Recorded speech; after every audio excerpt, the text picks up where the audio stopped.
Merci. Je vais donc laisser maintenant ma place à Farid Boulassel, donc coprésident de la CNRA.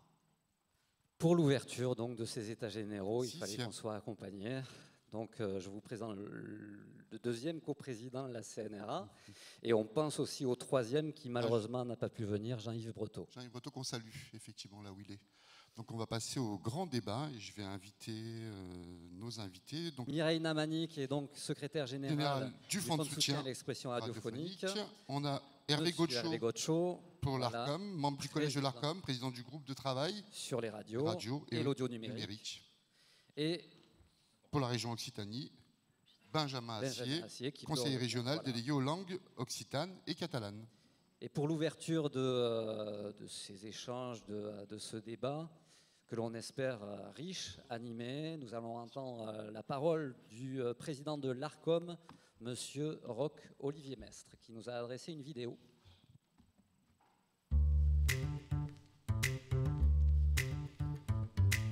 Messieurs les coprésidents, mesdames et messieurs, chers amis, je suis très heureux d'ouvrir avec vous cette nouvelle édition des États généraux de la CNRA. Et je tiens d'emblée à vous remercier chaleureusement pour votre invitation. C'est toujours un plaisir pour moi de mettre à l'honneur la radio, ce média du quotidien, du partage, de la proximité, ce média du cœur auquel, vous le savez, je suis très attaché. J'aurais naturellement préféré être à vos côtés aujourd'hui dans cette belle ville de Narbonne, sur une terre que je connais bien, pour partager ce moment collectif dans une période où la radio a besoin de rassembler ses forces pour préparer son avenir. Je n'ai malheureusement pas pu faire ce déplacement, je le regrette, mais je remercie Hervé Gaucho, membre de notre collège, dont chacun connaît l'engagement au service du média radio, de nous représenter, de représenter notre collège et notre institution, ainsi que les équipes de la direction de la radio et de l'audio numérique et les délégations territoriales de l'autorité qui font vivre nos missions au plus près des acteurs locaux. Je les remercie tous de leur engagement à vos côtés pour accompagner le média radio dans ses transformations et offrir un paysage audiovisuel riche et diversifié. Depuis sa naissance, il y a plus de 100 ans, la radio a su conquérir le cœur et la vie quotidienne des Français. Les chiffres parlent d'eux-mêmes. Chaque jour, elle rassemble près de 40 millions d'auditeurs, dont près de 10 millions sur des stations locales. Tous les matins, près de la moitié des Français écoutent leur poste entre 6h et 9h. C'est avec vous qu'elle se réveille. La radio est d'ailleurs le média auquel les Français font le plus confiance. C'est celui qu'ils privilégient pour la découverte musicale. Aujourd'hui, la quasi-totalité des plus de 13 ans écoutent la radio. Ces chiffres montrent l'attachement que les Français portent à ce média et la capacité d'adaptation et de rénovation du média radio. Pourtant, celle-ci fait face, on le sait, à des interrogations. Et l'ARCOM a à cœur, bien évidemment, de l'accompagner. Nous avons plaidé pour un accompagnement par l'État lors de la crise du Covid. Nous plaidons auprès des pouvoirs publics pour être les porte-voix de vos attentes. Nous publions régulièrement des études sur l'évolution des équipements, des usages. Et puis, nous réfléchissons bien évidemment à l'avenir de ce média pour mieux l'accompagner.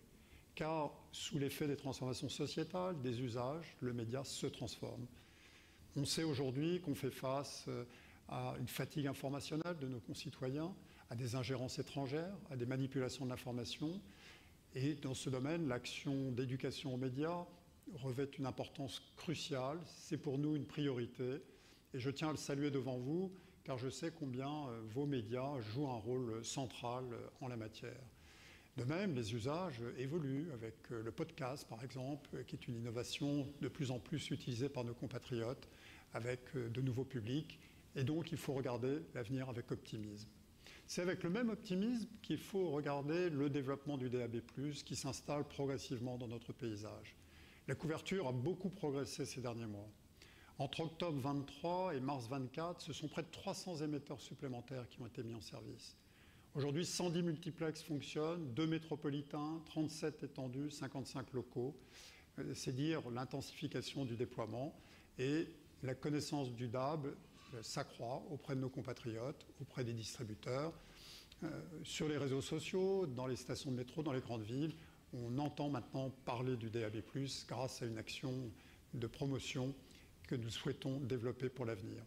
Bien sûr, ce déploiement se fait pour certains avec difficulté. On sait les problèmes de coûts, les problèmes de planification qui peuvent se poser.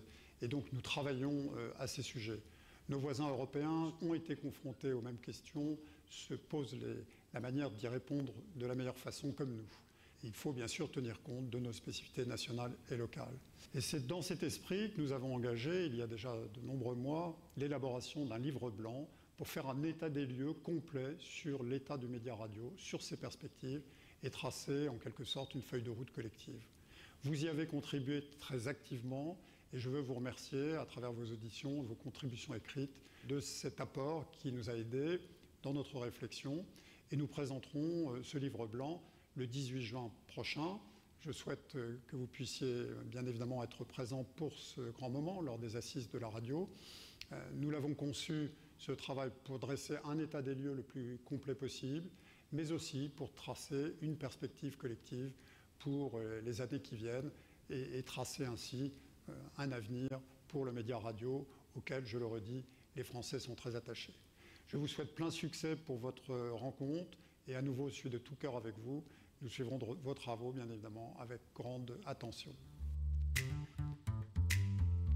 Merci donc au président de l'ARCOM, M. Roch-Olivier Mestre. Avant de débuter les débats qui sont enregistrés en vidéo. Une petite précision, puisque ces débats pourront être revisionnés par la suite sur le site de la CNRA. Si une personne ne souhaite pas être filmée ou en tout cas enregistrée sur cette vidéo, il faut qu'elle contacte Maxime qui est au milieu juste là pour qu'elle puisse être identifiée et qu'elle puisse ne plus être... Hervé, non, malheureusement, tu as signé pour être présent sur la vidéo. Justement, première question, Hervé, le président Roch-Olivier Mestre a parlé d'optimisme. Comment peut-on rester, nous, radios associatives, optimistes par rapport à un paysage radiophonique en pleine mutation, en plein mouvement, avec parfois des choix qui peuvent être mortifères pour notre secteur? D'abord, je commencerai par dire combien je suis vraiment content pour la énième année de me retrouver avec vous. En plus de ça, à Narbonne, on est vraiment sur une terre de radio, on est chez vous, quoi. Donc merci de m'accueillir. C'est toujours un plaisir de venir discuter avec les représentants des radios associatives parce que c'est quelque chose de très important pour l'ARCOM en général et pour moi en particulier, qui suis particulièrement attaché à la notion de territoire et d'accès aux médias partout. Et, vos propos tout à l'heure ont été très justes, je trouve. Des raisons d'être optimiste. Alors moi, je suis d'un naturel optimiste, donc vous m'avez toujours entendu dire que mon premier métier, c'était d'être optimiste. Mais honnêtement, on peut se plaindre de tout un tas de choses, et c'est vrai que la radio traverse pas des moments très faciles, ou en tout cas des moments assez délicats. Il y a les érosions de l'audience, il y a la concurrence du numérique, il y a la contraction des marchés publicitaires, tout ça est exact. Mais néanmoins, ça reste quand même, année après année, le média préféré des Français, près de 40 millions d'auditeurs chaque jour, qui écoutent la radio 2h45 par jour. Enfin, il n'y a pas de média aussi puissant, et surtout autant en prise avec le public. Et ça, c'est une force qui fait que je pense que la radio peut traverser, et elle a déjà traversé bien des difficultés, et que je crois qu'elle a tout le secteur a toute la ressource pour y arriver. Et alors c'est peut-être encore plus vrai en ce qui vous concerne, parce que justement vous avez cette mission sociale de proximité qui fait que vous avez une prise directe avec vos auditeurs, ce qui n'est pas toujours le cas des grandes radios nationales qui ont leur public, mais qui ne sont pas forcément à connaître leur terrain, leur territoire et leurs auditeurs. Donc je pense que les radios sont en train de monter dans tous les trains dans lesquels il faut monter. Celui du numérique, justement, avec l'écoute en IP, on en parlera tout à l'heure, avec le podcast pour ceux qui font du podcast de rattrapage ou du podcast natif, qui n'est pas le socle principal de votre métier, mais qui quand même rassemble 150 millions d'auditeurs tous les mois. Et puis dans celui du DAB+, qui est aussi quelque chose de très important pour maintenir une souveraineté de la diffusion hertzienne. Donc je pense que vous avez tout ce qu'il faut, et puis j'espère que le régulateur et les pouvoirs publics en général sont à vos côtés et prennent leurs responsabilités suffisamment pour vous accompagner. Nous avons intitulé ce grand débat « Extinction de l'AFM, stop ou encore ». Comment peut-on réfléchir à l'extinction d'un mode de diffusion qui a finalement été synonyme de liberté et qui est d'ailleurs le seul mode de diffusion qui peut véritablement garantir notre indépendance par rapport aux acteurs de la diffusion. Alors je salue quand même TDF et Towercast qui sont partenaires de nos états généraux. Mais en tout cas, la FM, c'est quelque chose que l'on peut nous maîtriser en indépendant, ce qui n'est pas le cas du DAB+. Quel regard l'autorité de régulation porte-t-elle sur nos préoccupations en fait en matière d'indépendance et aussi, ça on y reviendra peut-être un tout petit peu plus tard, sur nos préoccupations quant au financement de nos programmes et aussi de cette diffusion ou de cette double diffusion.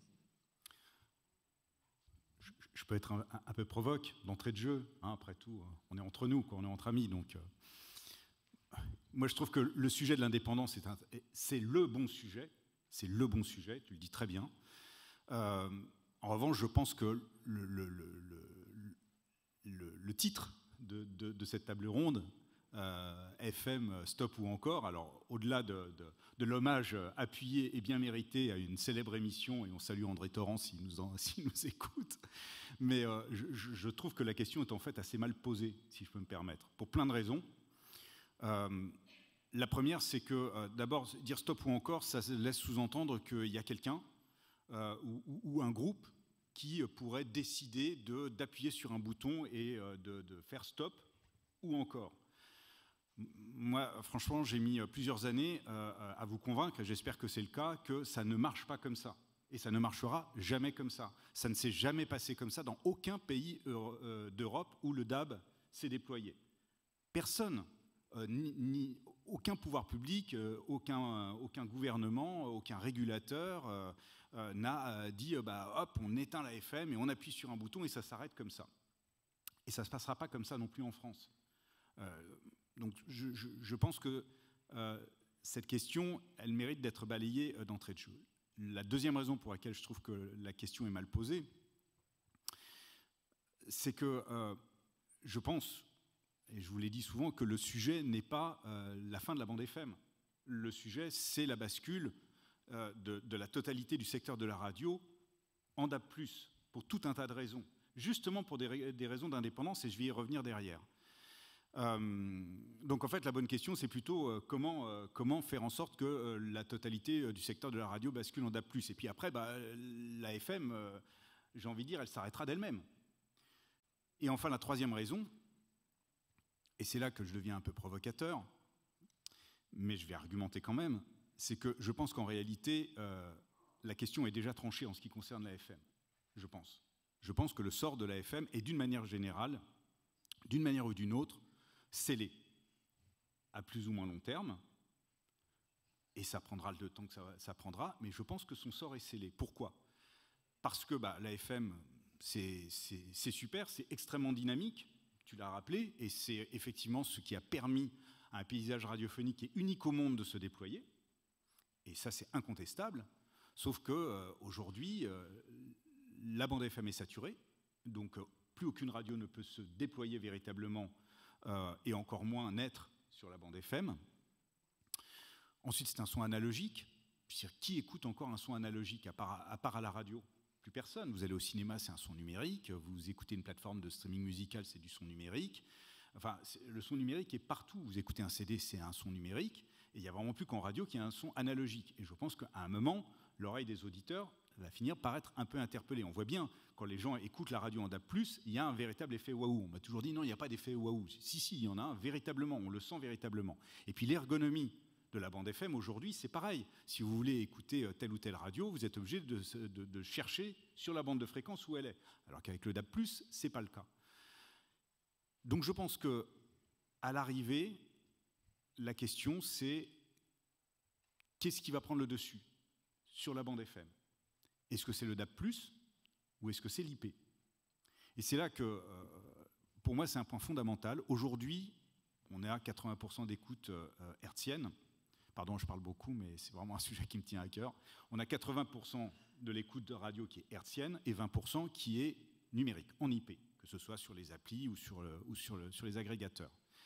Donc on peut se dire, ça va, on est tranquille, 80-20, on est dans un rapport, on a le temps de voir venir.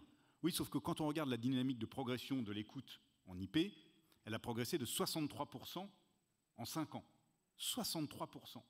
Donc ça veut dire que si on ne fait rien, à un moment, le risque, c'est que les auditeurs aillent majoritairement, très majoritairement, voire exclusivement écouter la radio en IP. Et là, qu'est-ce que ça veut dire pour les éditeurs que vous êtes? Ça veut dire que vous allez troquer vos partenaires, TDF et Towercast, contre des intermédiaires très puissants, des intermédiaires qui vont venir s'interposer entre vos auditeurs et vous-même. Et donc, je trouve que l'IP, c'est très bien, et les radios investissent l'IP, et il faut, parce qu'il faut être partout où il y a des auditeurs. Mais en même temps, je pense que l'enjeu, il est là. Et je pense que l'enjeu du DAB+, c'est pas d'éteindre la bande FM, on n'a rien contre la bande FM, c'est très bien, mais c'est surtout de proposer une expérience hertzienne qui va faire en sorte que les auditeurs vont rester dans l'écoute de la radio hertzienne et ne pas se précipiter sur l'IP. Ce n'est pas le DAB+ contre la FM, c'est le DAB+ contre l'IP, dans un juste équilibre. Concernant justement ce déploiement nécessaire, cette accélération du déploiement nécessaire du DAB+, comment vous allez procéder au niveau de l'autorité de régulation? Parce qu'on voit que très souvent, il y a des appels aux candidatures pour une quinzaine de zones. Il va falloir passer, mais je vais vous donner encore plus de travail, mais il va falloir passer la seconde et vraiment la surmultiplier pour pouvoir satisfaire toutes les zones. Et encore, il y a certaines zones où ce sera très difficile d'imposer la solution DAB+, parce que l'arrivée de nouveaux acteurs économiques risque de fragiliser le paysage radiophonique local avec des acteurs qui sont implantés depuis des années et qui, avec l'arrivée de nouveaux acteurs qui pourront être actifs sur le terrain, pourront aussi fragiliser ces éditeurs historiques. Ça va très bien se passer. Question suivante? Non. On va appeler le ministre de l'Intérieur. Non, mais tu viens de poser les bons sujets sur le déploiement du DAB. Bon, d'abord, là aussi, on a eu une dynamique. Il y a eu un gros coup d'accélérateur sur le déploiement du DAB+ ces derniers temps. Le président Mestre le rappelait à l'instant. On a allumé plus de 250 émetteurs ces derniers mois et on est aujourd'hui à une couverture de population de plus de 62%. J'ai bon espoir qu'on soit à 70% à la fin de l'année. Donc, on est en train d'aller vers une couverture du DAB qui va coller à celle de l'AFM. Et donc sur ce sujet où je vais m'efforcer de répondre à la question que tu poses, coller à l'actuelle couverture FM, c'est pas seulement être partout où il y a de la FM, c'est aussi avoir un dispositif hertzien qui permette en DAB+, d'avoir le même type pardon, le mot n'est pas très joli, d'exploitation du territoire, que ce soit pour avoir la couverture qui correspond aux zones de couverture des radios dans des bassins particuliers, ou que ce soit, et ce n'est pas un gros mot, pour l'exploitation des marchés publicitaires. Donc on a bien compris, on va dire qu'au début, quand il y a eu les premiers allotissements locaux et les allotissements étendus, les radios qui n'avaient pas forcément bien saisi les enjeux d'ordre technique et économique sur le sujet sont tous précipités sur les étendues en disant c'est super, on va pouvoir avoir des zones de couverture énormes à moins cher que sur la bande FM. Sauf qu'après, ils se sont rendus compte que, sauf que du coup, l'exploitation des marchés publicitaires locaux, voire ultra-locaux, ou les zones de diffusion locales, voire ultra-locales à destination des auditeurs ciblés, c'était plus possible et alors c'est vrai pour les radios associatives, c'est vrai pour les catégories B, mais c'est vrai aussi pour les catégories C qui ne peuvent plus décrocher. Et donc d'un seul coup, tout le monde dit « Ah bah oui, mais alors là, on a un petit problème avec la taille des allotissements ». Donc être présent partout, sur tout le territoire, c'est déployer le DAB et c'est aussi déployer des allotissements locaux qui correspondent à la réalité des radios. Donc au stade où on en est, on va dire que la doctrine de l'ARCOM aujourd'hui, c'est d'être vraiment en dialogue avec les éditeurs qui sont concernés par un projet de déploiement d'un allotissement. On fait des propositions, on vous écoute, on retravaille les allotissements ensuite. Ça a été le cas il n'y a pas si longtemps que ça sur les 2 allotissements Pau et Bayonne, c'est ça ?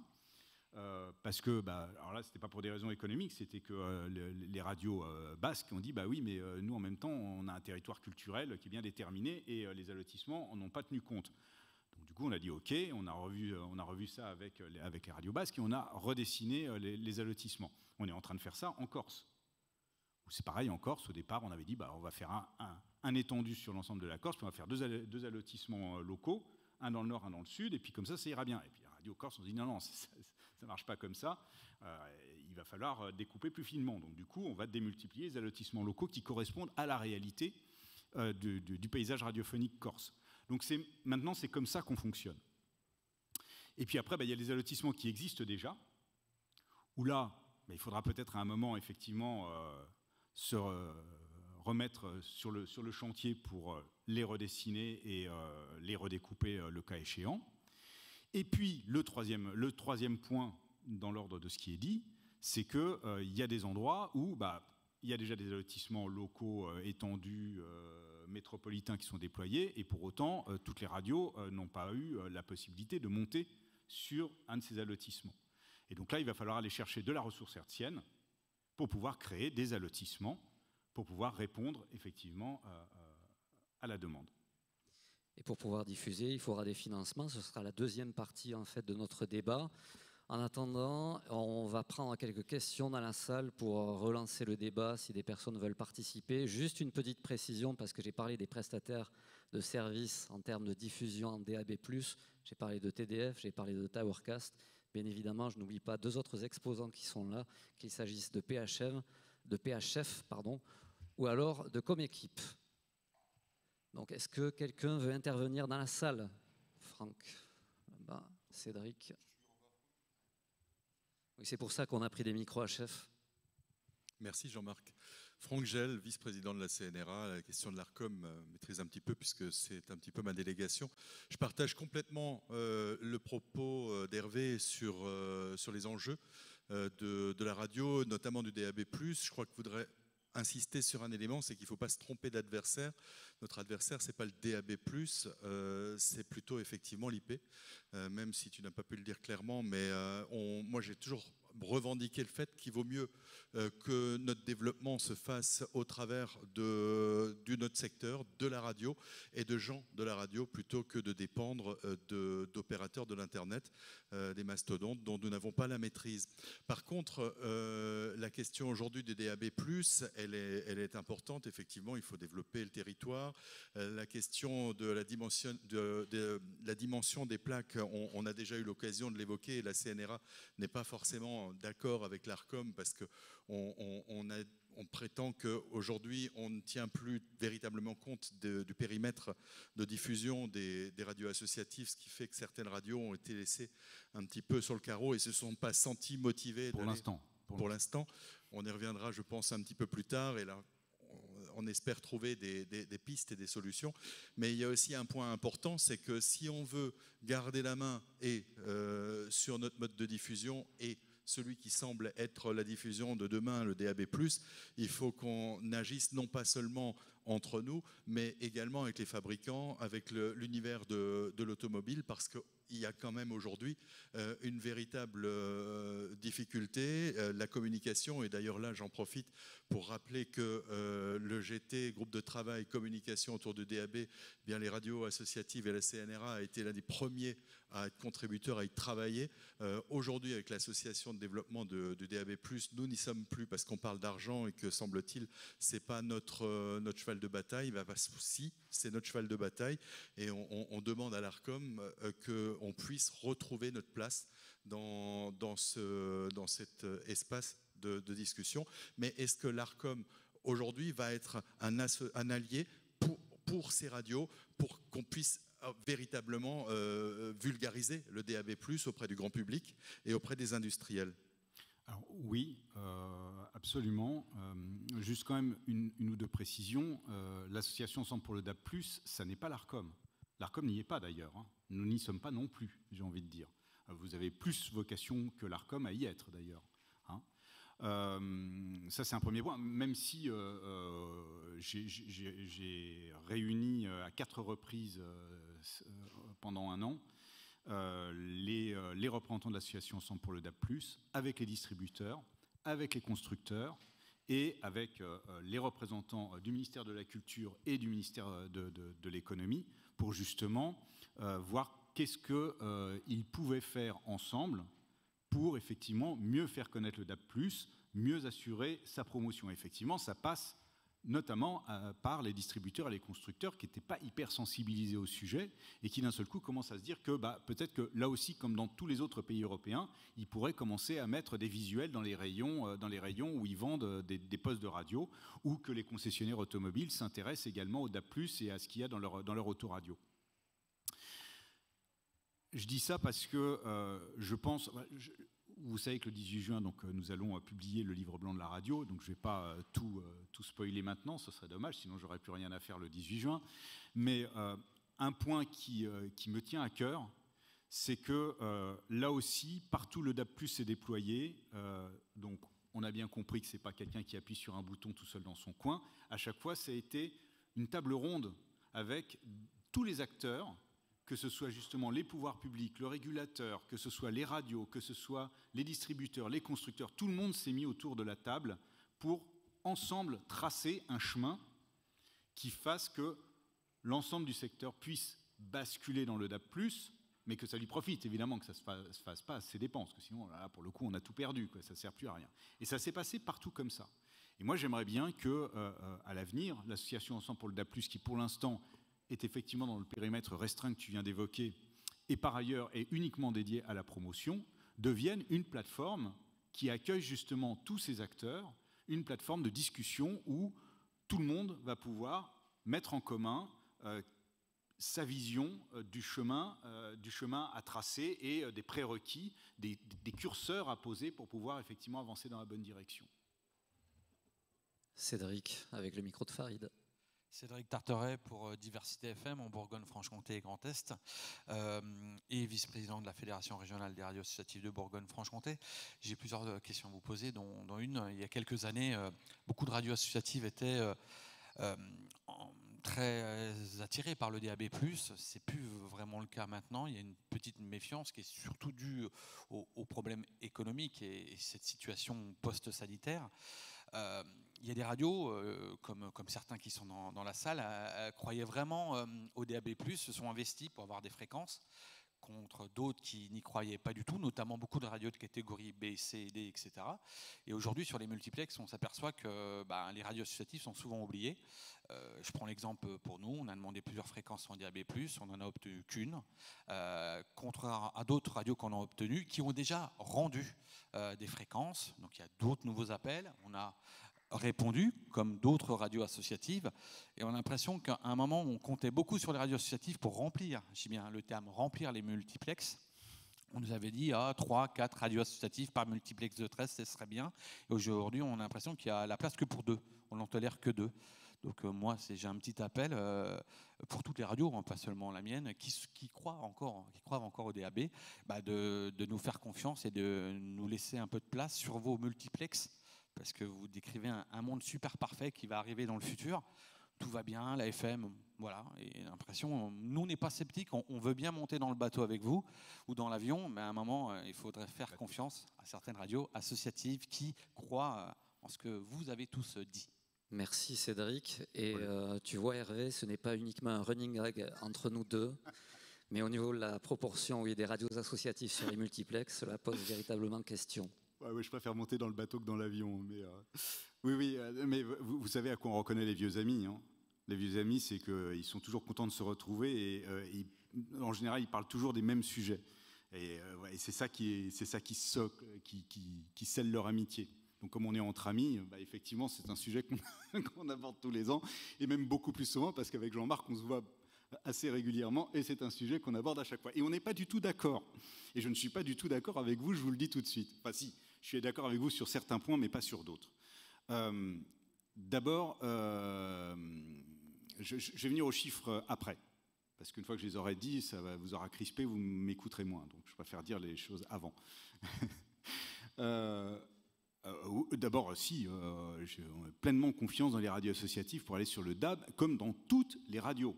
Et je pense que c'est extrêmement important que les radios associatives soient présentes sur le DAB+. Et ça, là-dessus, l'ARCOM n'a absolument pas changé de doctrine sur ce point-là. Après, vous évoquez plusieurs sujets qui n'ont pas forcément les mêmes origines. D'abord, il y a les coûts de diffusion.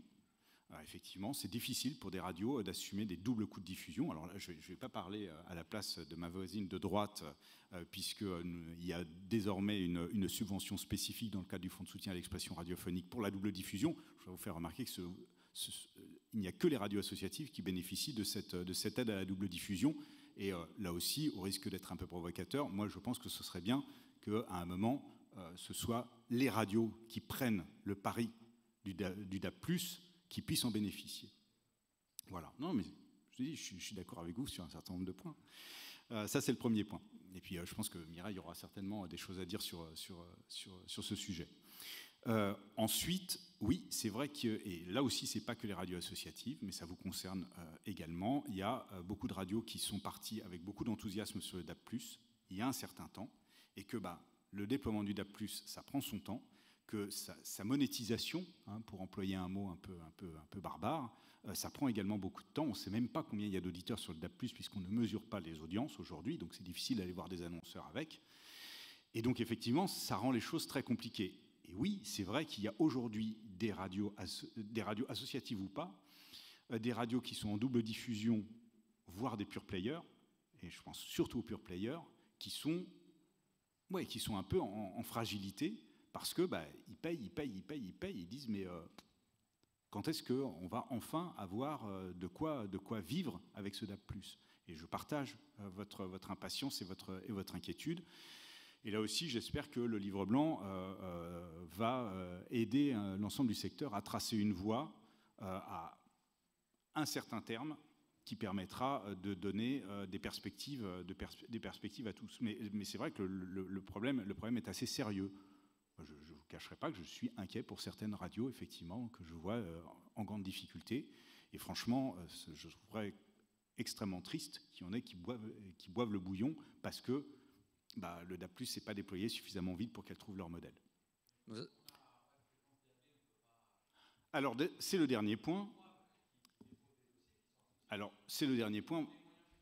moi, je ne vais pas parler de votre cas particulier, puisqu'on est nombreux dans cette salle. En revanche, et c'est là que j'en viens à nos disputes très sympathiques et récurrentes avec Jean-Marc, c'est que je conteste totalement les chiffres qui consisteraient à dire que les radios associatives ne sont pas aussi présentes que les autres radios par rapport à la FM sur le DAB+.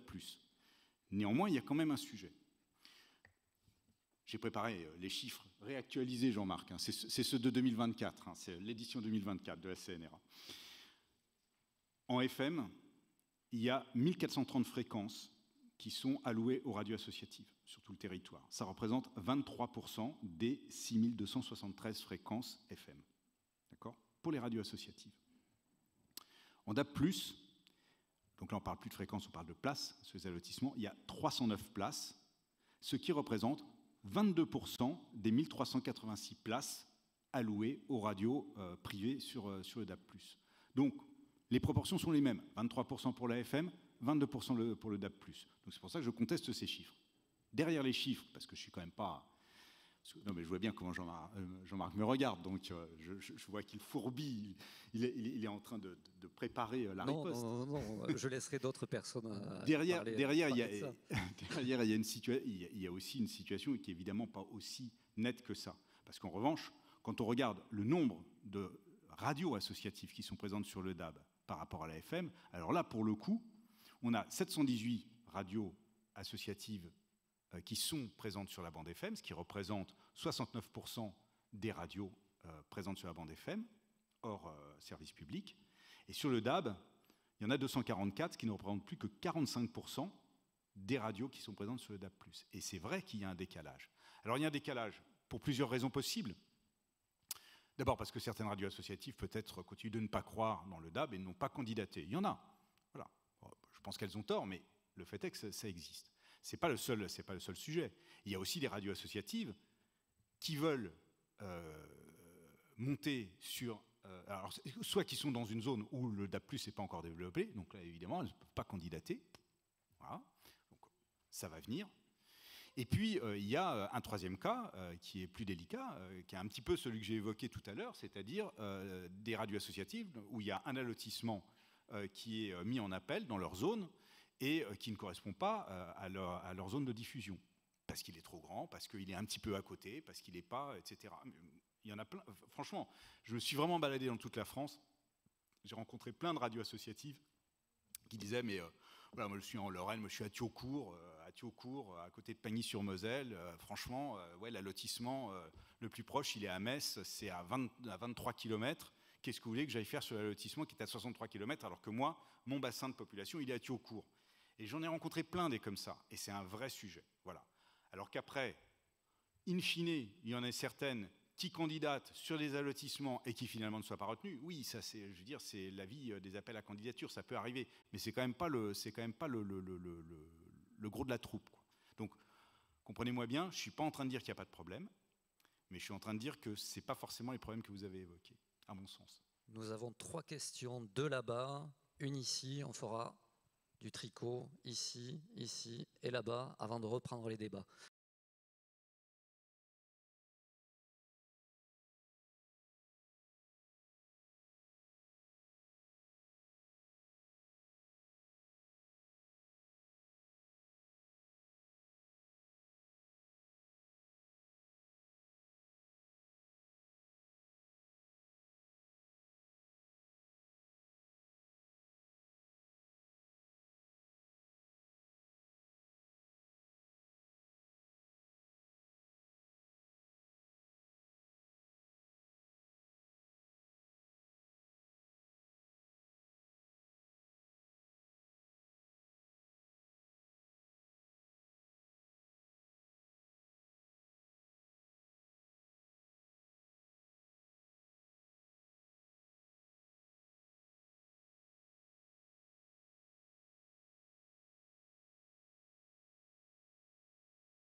Une autre question là-bas, et je crois qu'une autre personne a levé le bras par ici, et ensuite on reprendra le fil, notamment sur le financement. D'accord. Je vais essayer de répondre de manière très concise aux 6 questions et non 4 qui ont été posées. Rapidement, sur les récepteurs et sur l'équipement et notamment sur les obligations dans les véhicules. Alors effectivement, juste pour rappeler les épisodes précédents, il y a une obligation d'avoir une puce DAB dans les autoradios des véhicules neufs. C'est le cas de 99% des véhicules concernés en France. Mais effectivement, il y a 2 points qui sont sous-jacents dans la question. C'est d'abord, il y a des véhicules utilitaires qui effectivement ne sont pas concernés, et ensuite, il y a des véhicules qui n'ont pas d'autoradio. Donc voilà, quand je dis qu'il n'y a pas d'autoradio, c'est-à-dire qu'en fait, la loi européenne, pour le coup, dit si vous avez un tuner dans votre véhicule, il faut qu'il y ait une puce DAB. Et donc, effectivement, il y a des acteurs du secteur, vous savez, ceux qui, justement, veulent se poser en intermédiaire dans l'écoute en IP, qui font le tour des constructeurs automobiles en leur disant « j'ai un truc génial à vous proposer, vous supprimez le tuner, et à la place, on va mettre de la réception en 4G, comme ce sera de la LOA, puisque maintenant, on vend beaucoup de véhicules en LOA, et ben c'est pas grave, on rajoutera une petite ligne avec un abonnement 4G à 2,90 € par mois, ça ne se verra pas. Et comme ça, nous, on prend la main sur la réception de la radio dans les véhicules. Tesla a essayé. Ils sont revenus en arrière, dont acte. Il y a eu une enquête à l'échelle européenne qui a été menée par le World DAB, qui a fait apparaître que plus de 90% des gens qui ont des véhicules préfèrent continuer d'avoir la réception hertzienne dans leur véhicule pour pouvoir écouter la radio. Donc, bon, le pire n'est jamais sûr, mais c'est vrai que c'est un vrai point de vigilance que je partage pleinement avec vous. Sur la question suivante, j'ai cru comprendre dans la question qu'on parlait de la visibilité, en fait, de l'accessibilité à la radio sur les autoradios dans les véhicules. Donc la visibilité sur les dashboards. Aujourd'hui, votre autoradio, si vous avez un véhicule neuf, en fait, c'est une espèce d'iPad qui est incrusté dans votre tableau de bord. Vous l'allumez, vous avez un écran, et puis vous avez toute une arborescence. Et là, il y a des constructeurs qui vous mettent l'accès à la radio direct, et puis ceux où il faut, y compris d'ailleurs, et à commencer par des marques françaises, qui vous obligent à rentrer dans l'arborescence de votre dashboard pour pouvoir enfin écouter la radio. Ce qui est quand même un vrai sujet. Donc là, honnêtement, et d'autant que c'est enregistré et filmé, je ne vais pas trop m'avancer, parce qu'on n'y est pas encore, mais vous savez que le législateur a donné prérogative à l'Arcom d'avancer sur les services d'intérêt général et de faire que les services d'intérêt général ne soient pas limités uniquement aux services publics. C'est le fameux 20-7. Donc on a commencé par proposer d'intérêt général les chaînes nationales gratuites privées de la TNT. C'est actuellement, et c'est pour ça que je ne vais pas trop loin dans la réflexion, c'est actuellement en discussion avec la Commission européenne à qui on a soumis ce projet. Et donc ça n'est pas encore abouti. Justement, ce que la Commission européenne nous dira nous permettra de tirer les enseignements nécessaires pour, j'espère, aller plus loin. Ce qui est sûr, c'est que quand on parle de services d'intérêt général, en tout cas dans notre esprit, ça ne peut pas s'arrêter simplement aux chaînes nationales gratuites privées de la TNT, mais qu'effectivement, on peut imaginer engager des travaux avec les télévisions locales, et puis bien sûr avec les radios. Et donc là, la question du service d'intérêt général qui rendrait visible, au même titre que d'autres applis sur un autoradio dans un véhicule, les radios, sous une forme ou sous une autre, ça pourrait être une piste de réflexion et de discussion. Mais je reste prudent encore une fois sur le sujet.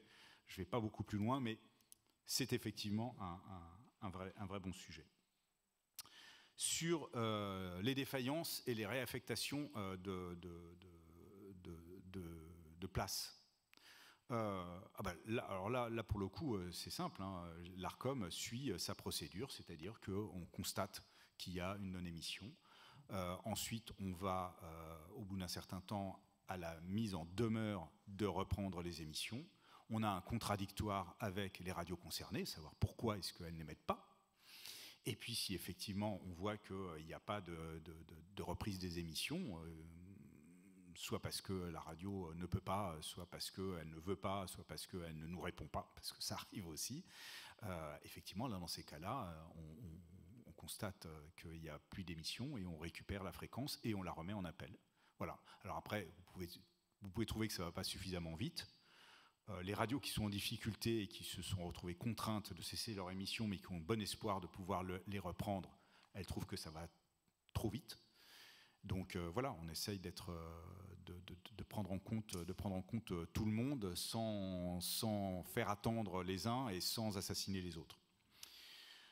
Sur la ressource hertzienne supplémentaire, alors là pour le coup, pardon, je vais un petit peu botter en touche parce que je vous en ai déjà dit beaucoup, mais vous aurez toutes les réponses, les pistes que nous comptons explorer, qui vous seront expliquées le 18 juin lors des assises de la radio et de la présentation du livre blanc de la radio. Je ne serai peut-être pas d'ailleurs beaucoup plus détaillé, parce que vous me connaissez, je ne suis pas non plus un super technicien, mais en revanche, vous aurez dans le document lui-même la réponse à vos questions, et pardon de botter en touche là-dessus.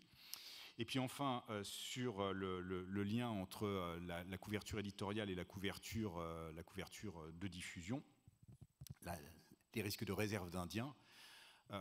Je pense qu'il faut lever un malentendu sur les small scale DAB. Je pense que tout le monde sait ce que c'est que le small scale DAB. C'est la capacité de mettre en place une sorte de multiplex ou de simplex. Ça peut être un simplex avec une seule radio qui va émettre en DAB+, sur une zone extrêmement restreinte qui va être véritablement découpée à la demande.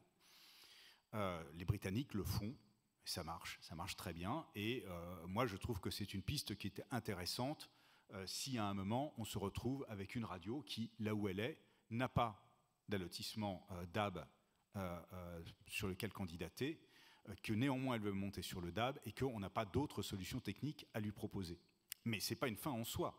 C'est-à-dire que pour moi, le small scale DAB, c'est si on n'a pas pu faire autrement et que c'est la meilleure solution ou la seule solution à offrir à une radio. Donc il est hors de question évidemment de créer une réserve d'Indiens. Là, je vous renvoie à ma réflexion de tout à l'heure sur le fait que les radios associatives ont toute leur place sur les allotissements qui sont mis en appel.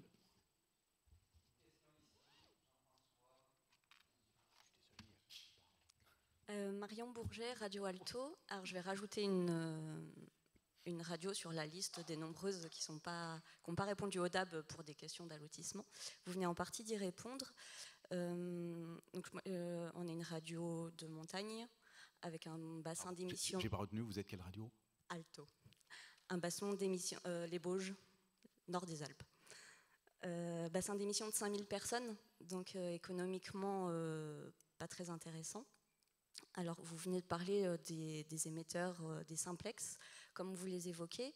Il y a quand même une question économique derrière. S'il y a un grand nombre de radios qui se retrouvent dans cette situation, et au vu de ce que vous venez de dire, on est un certain nombre à être concernés, est-ce qu'il a été envisagé de faire, un sacrifice au nom de l'économie, c'est-à-dire que, malheureusement, il y a certaines radios associatives pour lesquelles ça ne sera pas possible d'émettre en DAB+, pour des raisons de territoire.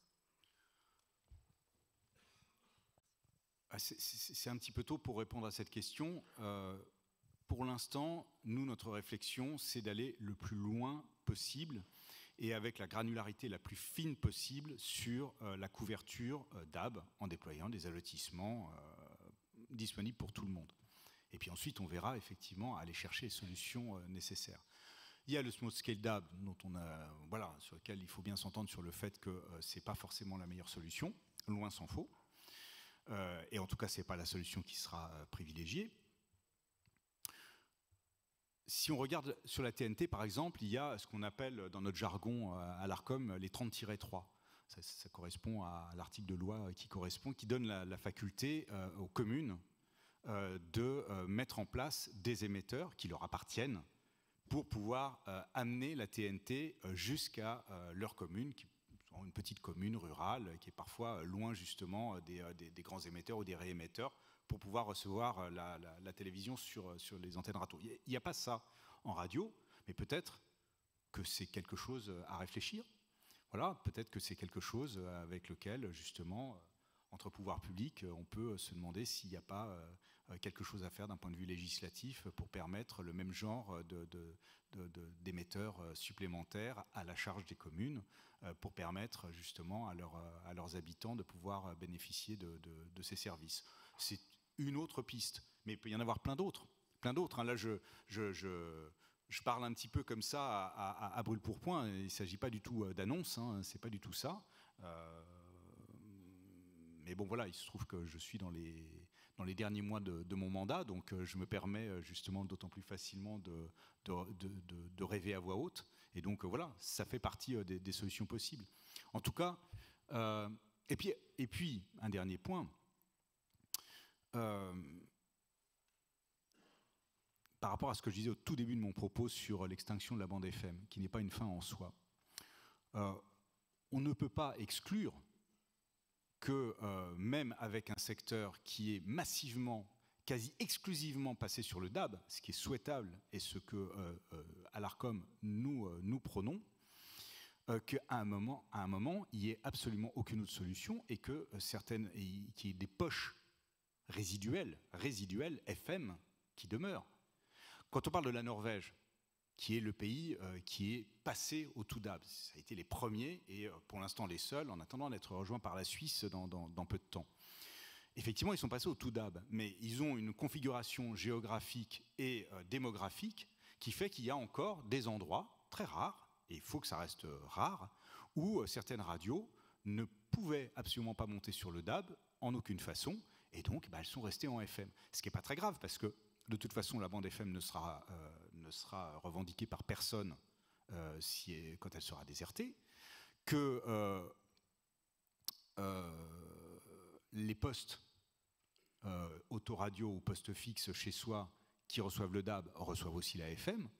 Donc, en tout cas, ce qui est sûr, c'est qu'il n'y aura personne qui restera sur le bord de la route. Il y aura de toute façon des solutions. Ça n'existe pas, en tout cas dans la réflexion des membres de l'Arcom de se dire bon, on va passer au TOUDAB, hein, et puis s'il y a des radios qui ne suivent pas, tant pis pour elles. Ça, c'est pas possible, c'est impossible. Ça irait tellement à l'encontre de la mission de pluralisme et d'accès aux médias justement sur les territoires à laquelle nous sommes particulièrement attachés qu'on ne peut absolument pas envisager ce genre de solution. Oui, bonjour. Excusez-moi de ne pas me lever, mais je suis sur un fauteuil. Oui, vous êtes tout excusé. Je suis Jean-François Chaval, je m'occupe d'une radio qui est dans le département du Lot, Antenne Doc. Je me lève pour vous voir. Voilà. Donc, dans le département du Lot, nous avons 173 000 habitants à peu près, pour un département qui est parmi les plus grands départements de France en superficie. Pratiquement tout le département est classé en zone de piémont ou de montagne.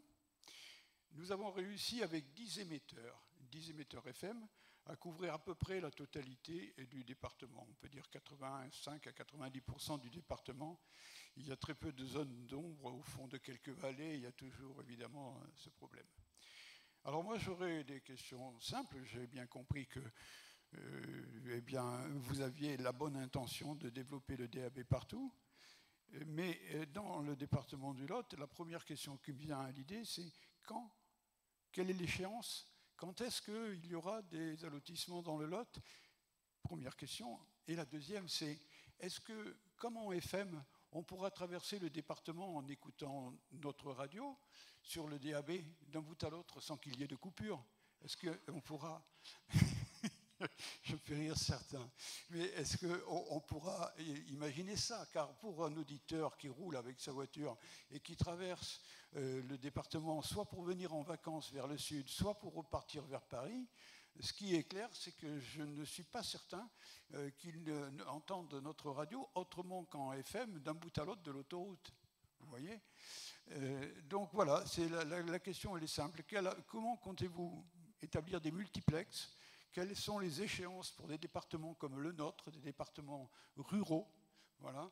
Et est-ce que nous sommes condamnés à être les parents pauvres du DAB, voire les oubliés, ou je ne sais pas comment vous avez dit pour la Norvège, mais quelque chose comme ça, quoi.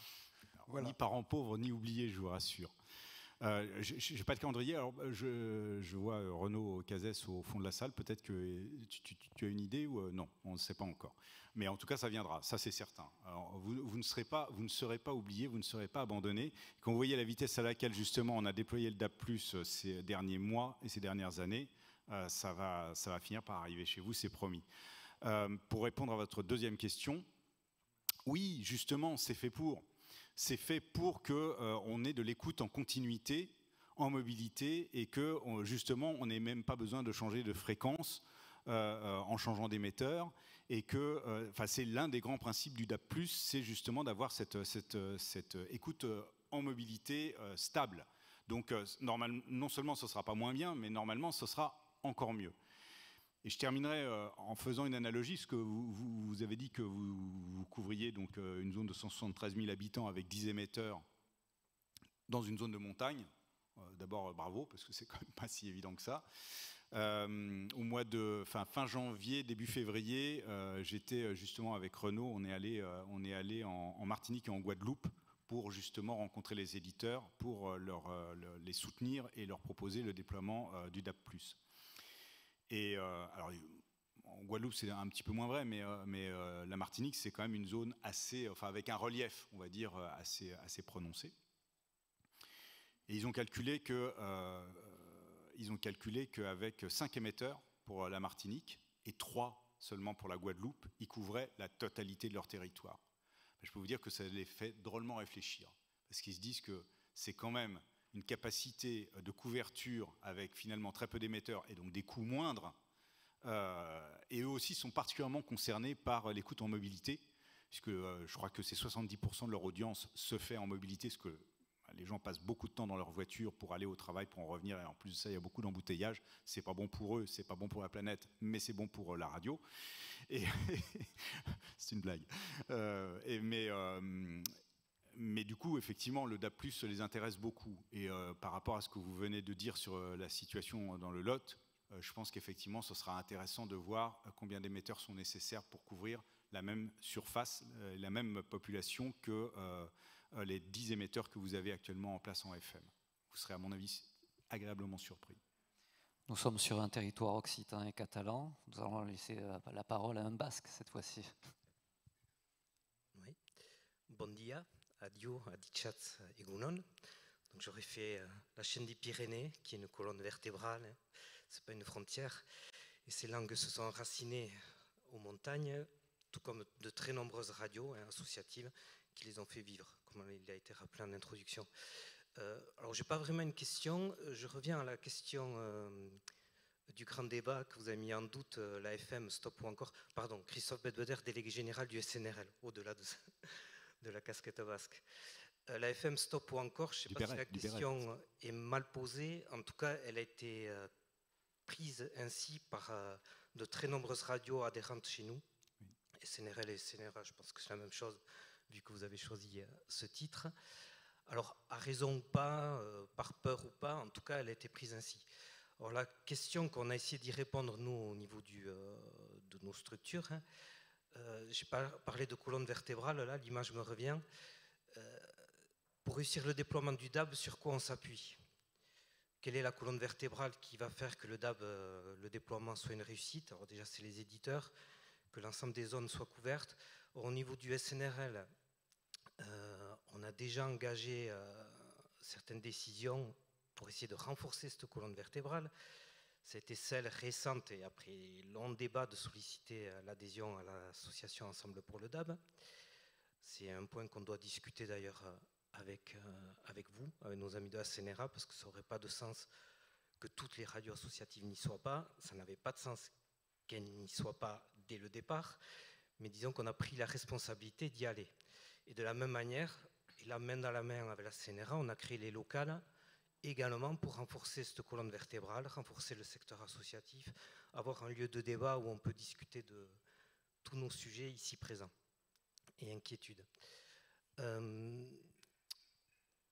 La question, mais vous avez répondu à tout un tas de choses en fait. Aujourd'hui, on couvre 60% de la population. Comment on va vers les 100%? Comment on va couvrir les zones rurales? Comment on va couvrir les zones de montagne? Et dans le comment, il y a la question des moyens, mais il y a la question de la méthode aussi. Vous avez évoqué le cas du Pays Basque, que je connais très bien. Dans le cas du Pays Basque, où l'allotissement ne correspondait pas aux attentes des éditeurs ou à la réalité socio-culturelle tout simplement du territoire, on est venu après essayer de résoudre la solution, le problème.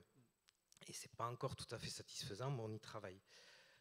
Dans le comment, c'est comment on fait à partir de maintenant pour répondre en fait aux spécificités des territoires. On a réussi avec les arcs et les nœuds, vous avez réussi, l'ARCOM et puis l'ensemble du secteur à couvrir 60% du territoire. Grâce à cette stratégie, aujourd'hui, comment on fait pour aller vers le 100%? C'est déjà la condition à minima pour parler de réussite du déploiement du DAB. D'abord, je suis très content de voir la CNRA et le SNRL ensemble, côte à côte, main dans la main. Je trouve ça très cohérent. À titre personnel, vraiment, je m'en félicite. Je ne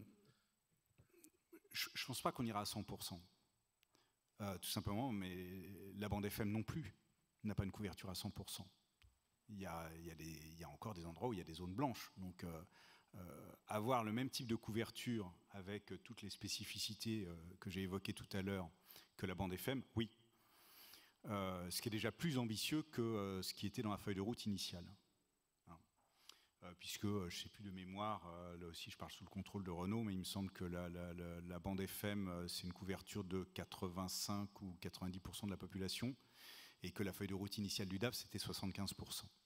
Donc on a revu les prévisions à la hausse, mais la FM non plus n'est pas à 100%. Ça, c'est le premier point. Sur le deuxième point, sur la méthode, je pense que les éditeurs, tous, ont tiré les enseignements des débuts du DAB, mais le régulateur aussi.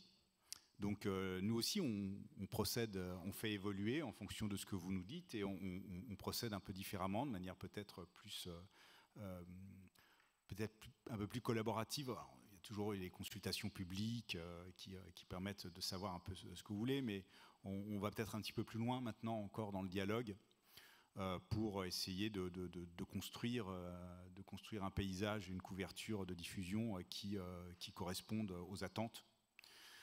D'autant qu'en plus de ça, si on prend les catégories A, les catégories B et les catégories C, en ce qui concerne en tout cas la diffusion locale, très souvent les ambitions sont relativement les mêmes. Donc autant travailler un peu mieux avec tout le monde. Voilà. Après sur la méthode,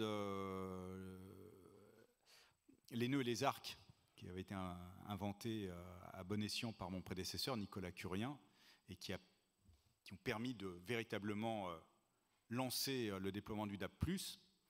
Je pense qu'on a dépassé ça maintenant, parce que et les nœuds et les arcs sont couverts. Et maintenant, on est plus dans ce que j'appelle moi une stratégie de puzzle. Vous savez, quand vous faites un puzzle, vous commencez toujours par poser les grandes pièces, et puis après, vous allez poser les petites pièces autour, jusqu'à ce que finalement, vous ayez le puzzle qui soit complet. Et je pense qu'on est plutôt là-dedans, c'est-à-dire que là, on est en train de finir de poser les grosses pièces. Les multiplex métropolitains se déploient très vite maintenant, de manière très dynamique. C'était très difficile de les faire démarrer, mais alors maintenant qu'ils sont lancés, ça avance. La phase 2 en est une preuve évidente. Pour les étendues, c'est pareil, c'est quand même bien. Voilà. Et maintenant, ça va être les allotissements locaux et ça va être déployer le DAB partout où il n'est pas, et en allant jusque dans les zones les plus restreintes. Et puis, c'est une fois qu'on sera vraiment arrivé au bout du bout qu'on verra quel type de solution particulière il va falloir aller chercher. Donc là, je reviens à mon propos de tout à l'heure sur les poches FM, le small scale DAB, les 30-3 adaptés à la radio, etc., etc. Merci Hervé, qui a été très sollicité sur cette première partie. On va parler là plus du financement cette fois-ci, avec, vous l'avez compris, si on doit faire cette transition de la FM vers le DAB+, il va y avoir une période plus ou moins longue de cohabitation entre les deux modes de diffusion. Une double diffusion qui va coûter cher aux différents éditeurs. Comment le ministère appréhende cette phase ? D'abord, bonjour à tous et merci de m'avoir invité. Voilà, je suis ravie de vous rencontrer. J'ai pris mes fonctions récemment, donc voilà. Contrairement à Hervé, moi c'est ma première. Merci de m'inviter à Narbonne, ce qui me permet de sortir de 6 mois de mois de novembre à Paris. Donc voilà, je suis ravie de voir enfin le soleil. Quant à l'accompagnement financier de cette période, il a déjà commencé. Vous le savez, depuis l'an passé, il y a un bonus qui est accordé aux radios. C'est pas bon. Vous le savez, donc il y a un bonus qui est accordé depuis 2023 aux radios en double diffusion de 5%, enfin qui a été fixé à 5% du montant de la subvention d'exploitation. Généralement, ça permet de couvrir à peu près un tiers du surcoût engendré par les frais de double diffusion. L'idée n'est pas de prendre entièrement en charge ces frais de double diffusion, mais vraiment d'aider à cette transformation et à cette mutation. Par ailleurs, l'État accompagne aussi les radios pure player en DAB+, et ce depuis 2014. On a, je crois, aidé 49 radios l'année dernière en subvention d'exploitation qui émettaient uniquement en DAB+. Donc voilà, la dynamique est évidemment enclenchée. On a prévu de faire une première évaluation de ce dispositif à partir de 2025, après 2 ans. On espère aussi qu'à ce moment-là, on aura réussi à mettre en place l'Observatoire des radios associatives, qui est un projet qui nous tient à cœur, qui est un peu difficile à mettre en œuvre pour l'instant parce qu'on a des outils qui ne sont pas tout à fait au point, mais c'est vraiment quelque chose qui sera précieux justement pour évaluer la situation des radios et pour vous accompagner au mieux. Je vais mettre cette fois-ci les pieds dans le plat. Ce ne sera pas la première fois de toute façon. Tu l'as évoqué d'ailleurs un tout petit peu tout à l'heure, Hervé. Nous sommes pour l'instant les seuls à être financés un tout petit peu sur le DAB+. Nous pouvons imaginer, par rapport à certaines publications que nous avons pu voir sur certains réseaux, que d'autres éditeurs, notamment commerciaux, souhaitent, dans un futur qu'ils espèrent pour eux le plus proche possible, obtenir également un financement pour cette double diffusion, voire même pour assurer une transition beaucoup plus rapide vers le DAB+. Quel est le regard porté par le ministère sur cette, je mets possible, mais en fait je pourrais l'enlever, sur cette demande des radios commerciales? Alors, pour l'instant, c'est un peu prématuré pour moi de répondre. C'est pas envisagé dans l'immédiat. On a bien pris en compte la demande, on l'entend. On va aussi attendre les conclusions du livre blanc pour un peu mettre en place les différentes étapes et voir à quel moment l'État va être attendu et ce qui sera possible de faire. Aujourd'hui, voilà, c'est pas envisagé, d'autant que quand même la situation économique des radios commerciales qui a été compliquée pendant la pandémie va mieux. Le marché publicitaire a été quand même, a connu une reprise. Aujourd'hui, c'est un peu prématuré. C'est pas écarté à terme, mais aujourd'hui, il n'en est pas question. Je vais solliciter cette fois-ci la région avec Benjamin Assier sur justement l'importance de créer un maillage parfait d'une transition de l'AFM vers le DAB+, pour les territoires. C'est une impérieuse nécessité pour la région et les élus régionaux. Alors, je vais être très franc et très honnête, je ne suis pas sûr que pour nous, élus régionaux, la question se pose vraiment sur cette question de transition, parce qu'en fait, c'est un débat très technique. Et je suis ravi d'ailleurs de toute cette première partie, parce qu'il y a beaucoup de choses qui me semblent plus claires. En revanche, on a bien en tête que se joue là une révolution technologique et que derrière toute révolution écologique, derrière, on souhaiterait que ça soit une révolution écologique. Écologique aussi, hein, parce que c'est très vertueux. Derrière toute révolution technologique, en fait, il y a une redistribution des cartes dans les équilibres entre public-privé et la troisième voie, on va dire, je dirais bien commun. C'est-à-dire la voie citoyenne, la voie associative, quel que soit le nom qu'on lui donne. Et là, par contre, on y est particulièrement vigilant.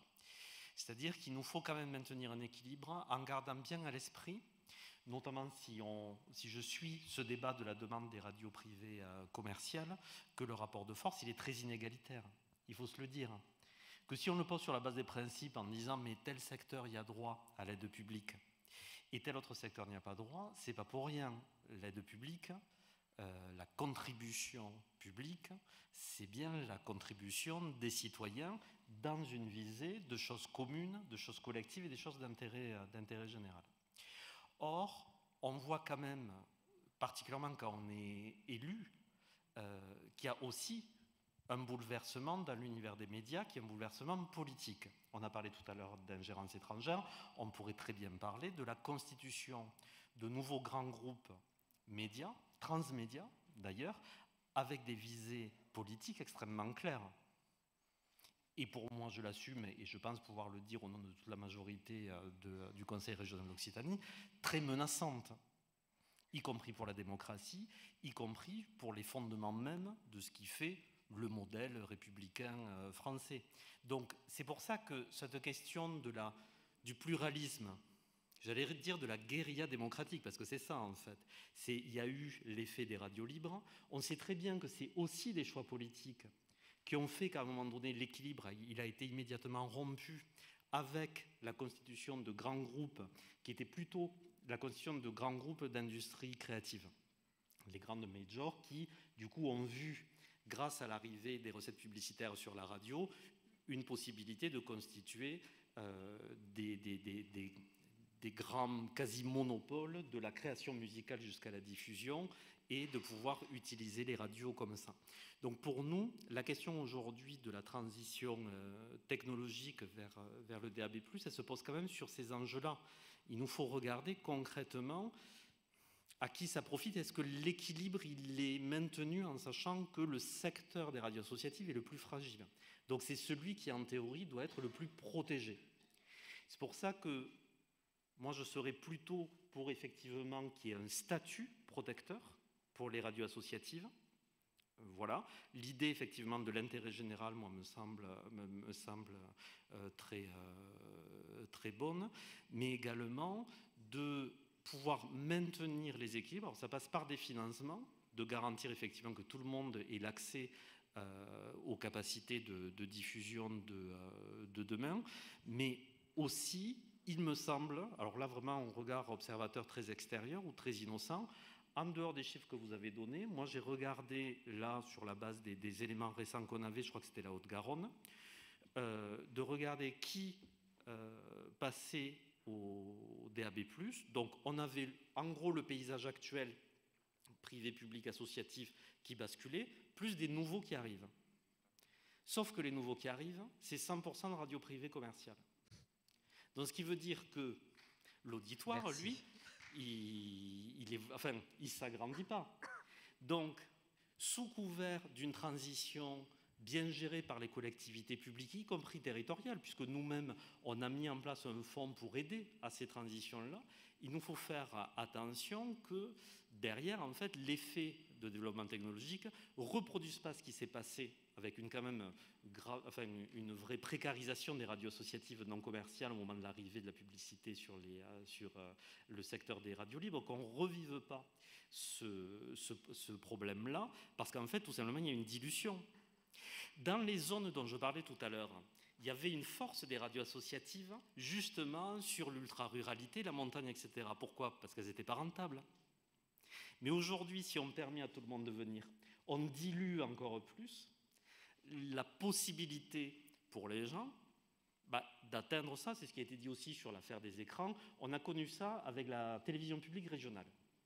Le passage au box aurait pu être un sujet purement technique. Et il l'a été. C'est extrêmement politique. D'un coup, tous les décrochages régionaux de la télévision publique, du service public, se retrouvaient inatteignables quasiment pour la plupart des gens qui utilisaient une box d'un fournisseur Internet pour regarder la télévision. Ça pose de vraies questions quand même. On parle du service public d'information et de télévision. Et il a fallu des années pour essayer de remonter un peu la pente, sauf que les téléspectateurs étaient perdus et le modèle... Donc on a beau jeu après de dire, finalement, regardez, ça n'intéresse plus personne. Évidemment, si on l'a mis complètement au fond de la file, et je crois que sur les radios associatives, il nous faut prendre garde à ça. En tout cas, moi, la seule chose que j'ai vue, c'est effectivement les chiffres de la Haute-Garonne, et c'est quelque chose qui m'a surpris, en me disant, mais qui sont les nouveaux? D'accord, les existants, ils sont là, mais il y a des nouveaux, et les nouveaux, c'est tous des privés commerciaux. Alors je vous rassure, Benjamin Assier, nous aussi, ça nous a surpris. En tout cas, merci pour ce constat. Avant de repasser la parole, juste avant, Hugues, une question et au ministère et aussi à la région pour parler justement des zones qui pourraient peut-être devenir des zones blanches parce qu'à moindre intérêt économique. Est-ce que l'on peut imaginer un procédé de financement spécifique par le ministère via une autre voie, peut-être pour financer des émetteurs? Et est-ce que la région pourrait également s'impliquer pour éviter qu'il y ait des zones blanches sur certains territoires, zones rurales, de montagne, des zones périurbaines? C'est évidemment difficile pour moi de vous répondre aujourd'hui. Ce qui est sûr, et c'est ce qu'a rappelé M. Gaucho tout à l'heure, c'est que l'idée, c'est qu'il n'y ait personne qui reste sur le bord de la route. Donc je pense que l'État restera attentif à ces questions. Mais après, vous savez aussi qu'on est quand même dans un contexte budgétaire très contraint, que je rappelle néanmoins que depuis 4 ans, les crédits du FSER ont été chaque année augmentés et se portent aujourd'hui à 35,7 millions. Et ce n'est pas le cas de tous les programmes ministériels.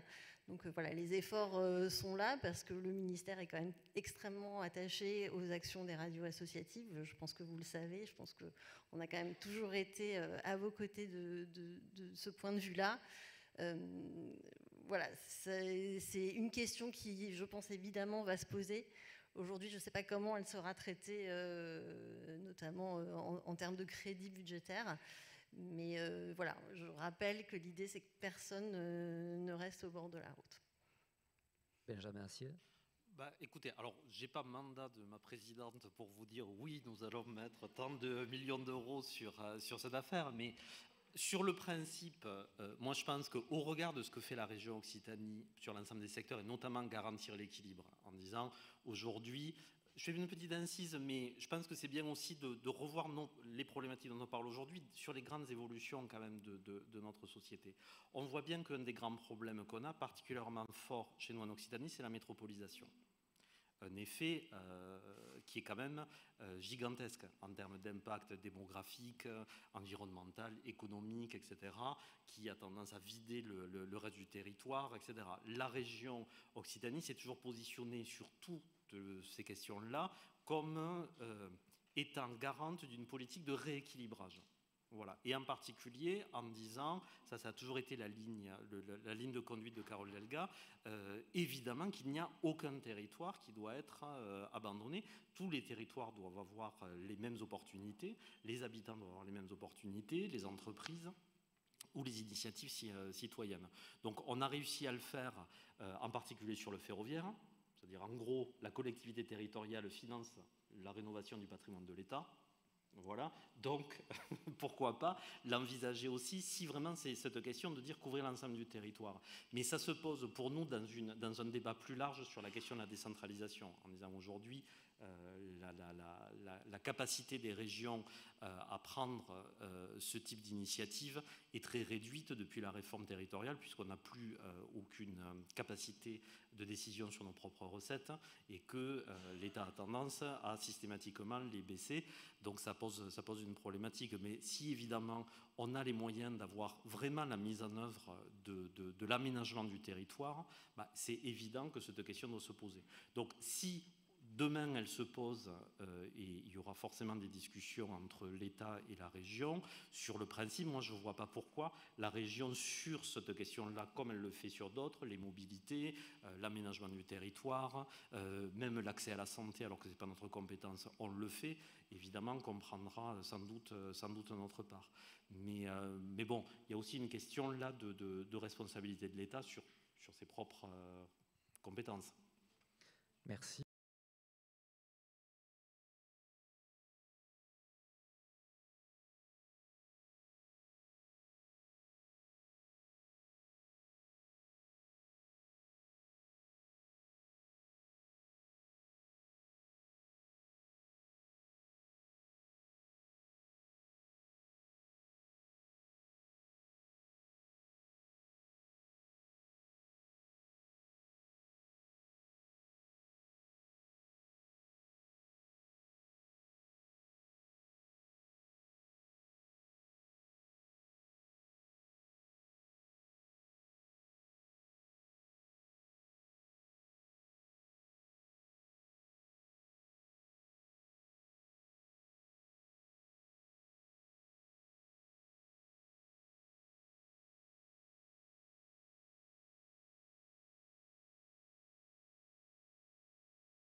Je me permettrai juste rapidement de rebondir sur ce que vous venez de dire.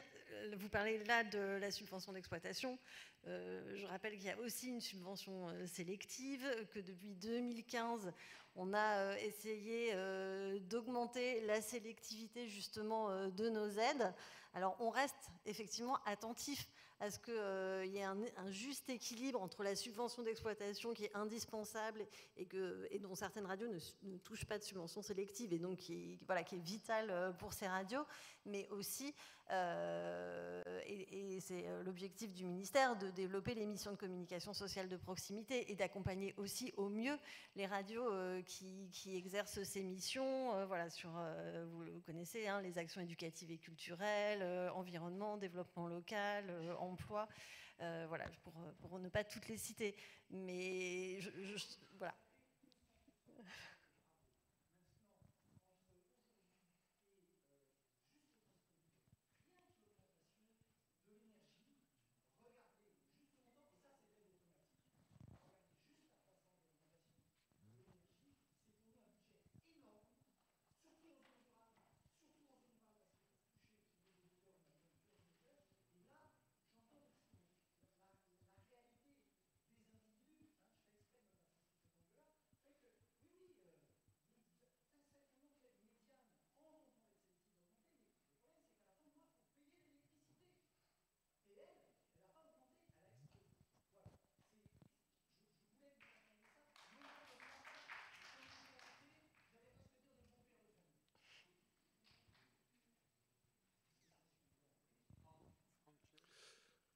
Oui, je voudrais juste intervenir dans la continuité de votre propos, monsieur le conseiller régional Benjamin Assier. Vous avez dit avoir écouté le DAB+, merci, et vous avez constaté que tous les nouveaux acteurs sont des radios commerciales. Et moi, je voudrais sensibiliser l'ARCOM sur un point qui n'est pas nouveau, hein, c'est qu'aujourd'hui, l'équilibre économique du DAB+, n'est pas mis en difficulté par les radios associatives, qui d'ailleurs, sur un certain nombre de territoires en France, ont réussi à innover et à développer des technologies peu coûteuses. C'est le cas notamment dans ma région, en Alsace, où le DAB+ coûte pour un multiplex local moins de 70 € par mois par radio, et ça fonctionne.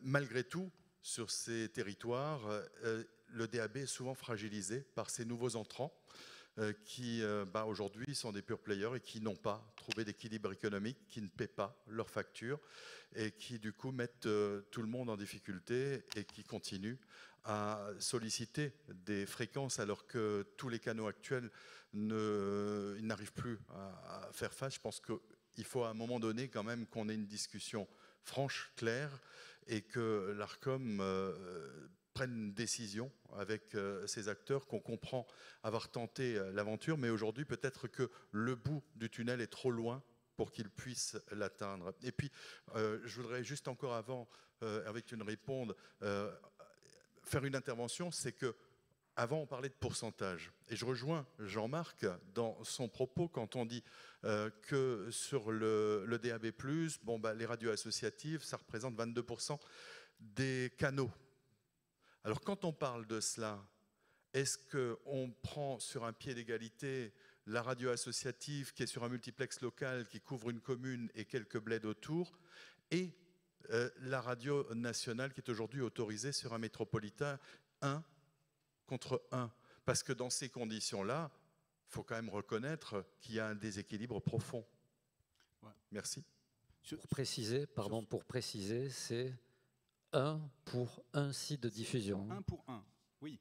Et pour répondre à ta dernière question, pour commencer, Franck, oui, c'est bien ça, c'est bien 1 pour 1. Mais il faut voir de quoi on parle aussi. Je veux dire, il y a plein de radios associatives, et c'est vrai aussi en FM, qui ne souhaitent pas avoir des zones de couverture extrêmement importantes. Bien sûr qu'une fréquence n'est pas égale à une autre, mais il y a des radios associatives qui disent « mais moi, j'ai pas du tout envie d'être sur un étendu, j'ai pas envie d'avoir une zone de couverture énorme avec des coûts de diffusion qui correspondent en rien à mon modèle et aux auditeurs que je touche. » Donc, c'est pas le propre de l'ARCOM. On voit les radios associatives où elles candidatent, Et voilà, mais ça se passe comme en FM, où il y a des radios associatives qui ont leur propre pylône avec leur fréquence sur une zone restreinte, et ça leur convient très bien. Et c'est pas du tout leur faire injure de dire ça, c'est super, parce que justement, ça montre que c'est vraiment un travail de proximité. C'est des modèles qui sont complètement différents. Et le fait que ce soit des modèles différents, ça me permet de revenir justement sur le début de ton propos et de revenir sur le propos de monsieur le conseiller régional, cher Benjamin. Plusieurs choses. D'abord, oui, c'est vrai.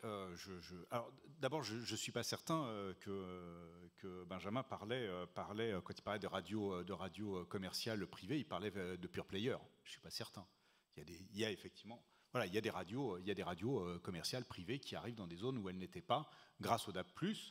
Voilà. Juste une parenthèse sur les pure players. Je préfère ne pas bien comprendre ce que tu veux dire, parce que si l'idée, ta suggestion, c'est de dire qu'en gros il faut achever les pure players qui sont en difficulté économique, je ne suis pas certain que cela profite à l'ensemble du secteur de la radio. Les pure players, certains pure players, pas tous, sont dans certaines difficultés. Je veux dire, on le voit bien avec l'appel complémentaire DAB numéro 10. Il y a des restitutions. Et puis il y a aussi des pure players qui ne payent pas. Et il y a des pure players qui n'émettent plus. C'est vrai. Mais à chaque fois, on est dans des situations qui peuvent être très différentes les unes des autres. Tu prends Claz. Claz, ils ont décidé d'arrêter. C'est un pure player, mais c'est pas un petit pure player, c'est Ouest France. Ils ont décidé d'arrêter parce qu'ils se sont rendus compte que le modèle de la radio, c'était pas une bonne idée. Ça aurait été en FM, ils auraient arrêté de la même manière. Donc c'est pas lié au DAB. C'est juste que ça n'a pas trouvé ses audiences. Et puis après, il y a des gestionnaires bons pères de famille qui voient qu'ils ont un petit peu de mal et qui commencent à restituer quelques fréquences en disant je préfère affaler de la voile plutôt que d'aller dans le mur. Et puis après, il y a ceux qui se battent en se disant ça va passer, ça passe pas forcément, etc. et qui peuvent se retrouver dans certaines difficultés. J'espère qu'ils vont trouver leur modèle économique et qu'ils vont s'en sortir. Si ce n'est pas le cas, on revient à la question à laquelle j'ai répondu à Hugues de Vezin, l'ARCOM a des procédures pour ça, quand les gens n'émettent plus ou ne payent plus, et dans ces cas-là, c'est le diffuseur qui leur coupe. Si, j'ai de nombreux cas, j'ai de très nombreux cas. Voilà. C'est la direction juridique de l'ARCOM qui m'a répondu. J'ai posé la question suite à des impayés et la direction juridique de l'ARCOM a répondu de manière extrêmement claire. Non, vous ne pouvez pas faire la loi est coupée à cause d'un impayé. Il faut continuer à diffuser. Si vous coupez l'opérateur, il peut imposer au travers de l'ARCOM que vous le rétablissiez et il faut passer par une procédure civile. Donc, ça n'appartient pas à l'ARCOM, mais je peux te dire que j'ai des cas de pure players qui se sont vus couper leur diffusion par le diffuseur. Voilà. Et je parle de dizaines de zones. Hein. Voilà. Donc, en l'occurrence, c'est le cas. Bref. Donc voilà, ça suit sa procédure. Et puis, quand les gens ne peuvent plus émettre, c'est très triste et on réaffecte leur fréquence. En revanche, qu'effectivement, les diffuseurs, dans un geste commercial, j'ai envie de dire, veillent à ne pas couper tout de suite le sifflet à une radio qui se retrouve en difficulté, d'une certaine manière, heureusement. Et c'est vrai aussi que la solidarité entre les 13 radios sur les multiplexes, c'est aussi ce qui leur permet de survivre. Donc voilà. Et ça profite à certains, ça coûte à d'autres. Et puis dans le lotissement d'à côté, c'est le contraire. Voilà, c'est comme ça. Je voudrais juste revenir sur un point, sur le fait qu'effectivement, dans certaines zones rurales, le DAB+, permet l'arrivée de radios commerciales privées, qui font effectivement concurrence d'une certaine manière aux radios associatives. Et encore, si vous avez RTL qui arrive sur un allotissement dans une zone rurale, je ne suis pas sûr que RTL vienne véritablement en concurrence avec une radio associative qui est implantée, qui a son public, qui a ses auditeurs et qui diffuse de l'information locale. Mais c'est possible, parce qu'il y a effectivement aussi des réseaux de catégorie B qui, là, effectivement, peuvent venir en concurrence directe. Moi, en même temps, du point de vue du régulateur, on ne peut pas d'un côté défendre le pluralisme et l'accès aux médias et donc faire en sorte se dire que c'est bien que les gens, dans des zones où il y a un paysage radiophonique assez pauvre, puissent avoir de nombreuses radios, ou plus de radios en tout cas que ce qu'ils ont aujourd'hui, à écouter pour pouvoir faire leur choix et se faire une opinion, l'opinion étant quand même vraiment un socle de la démocratie, et de l'autre, dire « Ah bah oui, mais alors en même temps, il ne faut pas les laisser venir parce que ça va faire concurrence aux radios qui sont déjà implantées. » Je caricature volontairement, je vous le dis tout de suite. Alors, pardon, juste pour... Moi, je pense on est dans la même question d'installer l'hypermarché et faire fermer la petite épicerie. Non, pas vraiment, justement. Justement pas. Non, je pense que ce qui est important de dire, c'est que les deux radios ne se battent pas avec les mêmes moyens, les mêmes armes. Et que donc, je ne dis pas que c'est de la responsabilité de l'ARCOM. Évidemment que l'ensemble de la population française doit avoir droit au même panel, notamment d'information nationale, et faire son choix. C'est ça la démocratie, c'est ça le pluralisme. Par contre, de dire, dans une situation où des radios qui jusqu'ici étaient seules, n'avaient pas cette concurrence, on fait comme si de rien n'était et on les laisse se battre avec cette concurrence, je pense qu'à la fin, on condamne ces radios-là. Et que ça justifie qu'aujourd'hui, on se pose la question du soutien public aux radios associatives, parce que l'équilibre, le rapport de force avec le privé commercial se retrouve de nouveau remis sur le devant de la scène avec le DAB+. Entendu.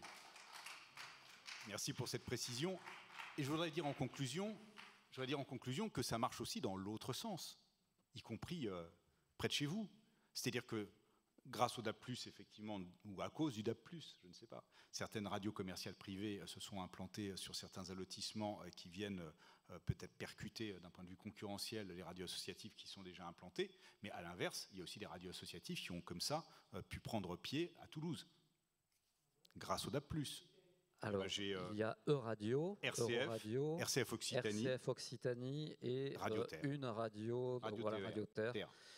Sachant qu'il y a beaucoup de radios qui n'ont pas candidaté mais ça marche dans les deux sens. Et il y avait aussi des candidats extérieurs qui souhaitaient se développer sur Toulouse. Et en contrepartie, vous avez de nouvelles catégories B, 100% Souvenirs, Ménergie, RTS. Il y a aussi des radios de catégorie D comme Capsao, Crooner. Il y a eu également Pitchoun. Donc on voit en fait que si on doit faire une balance entre les deux, le poids est totalement déséquilibré vers les radios de catégorie B et les radios de catégorie D.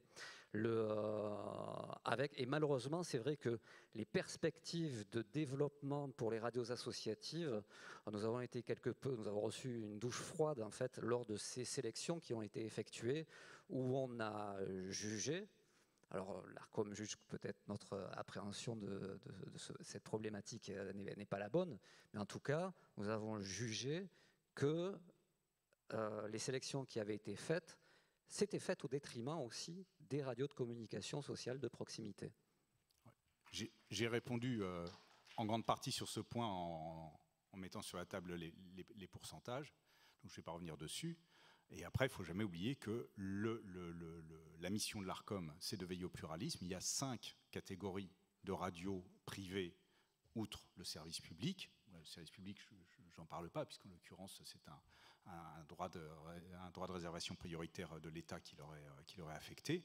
Mais pour tous les autres, il est normal que quand on a un allotissement de 13 radios, on cherche à avoir un équilibre entre ces 5 catégories de radios privées, et dans lequel les radios associatives ont toute leur place, et elles ne sont pas les seules. C'est normal. Y a-t-il d'autres questions? Oui, 13 radios par allotissement. Pas d'autres questions? Je pense qu'on va clôturer le... Si. Guillaume, je viens vers toi. Alors, bonjour, Guillaume Delorme, 48 FM. Moi, j'entends ce que vous nous dites sur l'apport d'une nouvelle offre radio grâce au DAB+. Moi, je vis en Lozère. Pour le moment, j'ai pas vraiment de DAB+, et donc j'ai pas vraiment d'offre nouvelle. Et la solution est envisagée. Moi, je ne vois pas 13 opérateurs pour venir faire un multiplex local avec moi sur mon territoire demain. En tous les cas, pas facilement. avec des coûts importants liés à un territoire vaste, peu peuplé, peu dense. Ça me pose vraiment question et me dire que malgré tout, je couvre aujourd'hui 3 des communes principales et leur bassin de vie. Voilà, c'est à peu près la moitié de la population du département. Mais ce que j'entends, c'est que le Small Scale DAB ne me permettra pas de répondre à ça. Si, peut-être. Peut-être. Ouais, et après, que pour finalement soutenir la couverture finalement des radios, on va solliciter des collectivités rurales qui sont déjà qui ont déjà aucun moyen. Enfin, je suis désolé, mais là j'ai aussi ma casquette professionnelle et j'ai une petite idée des choses. Mais enfin voilà, on a des, enfin voilà, c'est déjà pour tous les sujets finalement, on appelle à la puissance publique pour venir combler, rééquilibrer, comme le disait Monsieur Assier, les choses sur nos territoires d'hyper-ruralité. Et je trouve que c'est finalement très injuste finalement dans une démocratie et dans un territoire, enfin voilà, qu'il y ait finalement cette différence et que finalement c'est toujours les plus petits à qui on vient rechercher des choses. Voilà. Et donc très très sincèrement, j'ai très envie d'aller sur le DAB+. Je trouve l'évolution très intéressante, etc. Mais très sincèrement, je me pose vraiment beaucoup de questions sur comment on y arrivera demain. Voilà. Merci Guillaume. Ouais, merci pour votre témoignage. Je ne vais pas reprendre les propos qu'on a tenus à propos du monsieur du Lot tout à l'heure ou sur les questions où j'ai fait la comparaison avec les 30-3 de la TNT. Il y aura, on ne laissera personne, encore une fois, il y aura des solutions. Elles sont à inventer. On n'en est pas encore là, évidemment, mais vous soulevez un problème qui est réel et dont on peut vous dire qu'on en est très conscient. Très conscient. Oui, alors, Adi Schatz, hola, bon dia. Egunon aussi, je connais un petit peu de basque, je connais très peu de basque. Bon, je ne vais pas vous tout faire.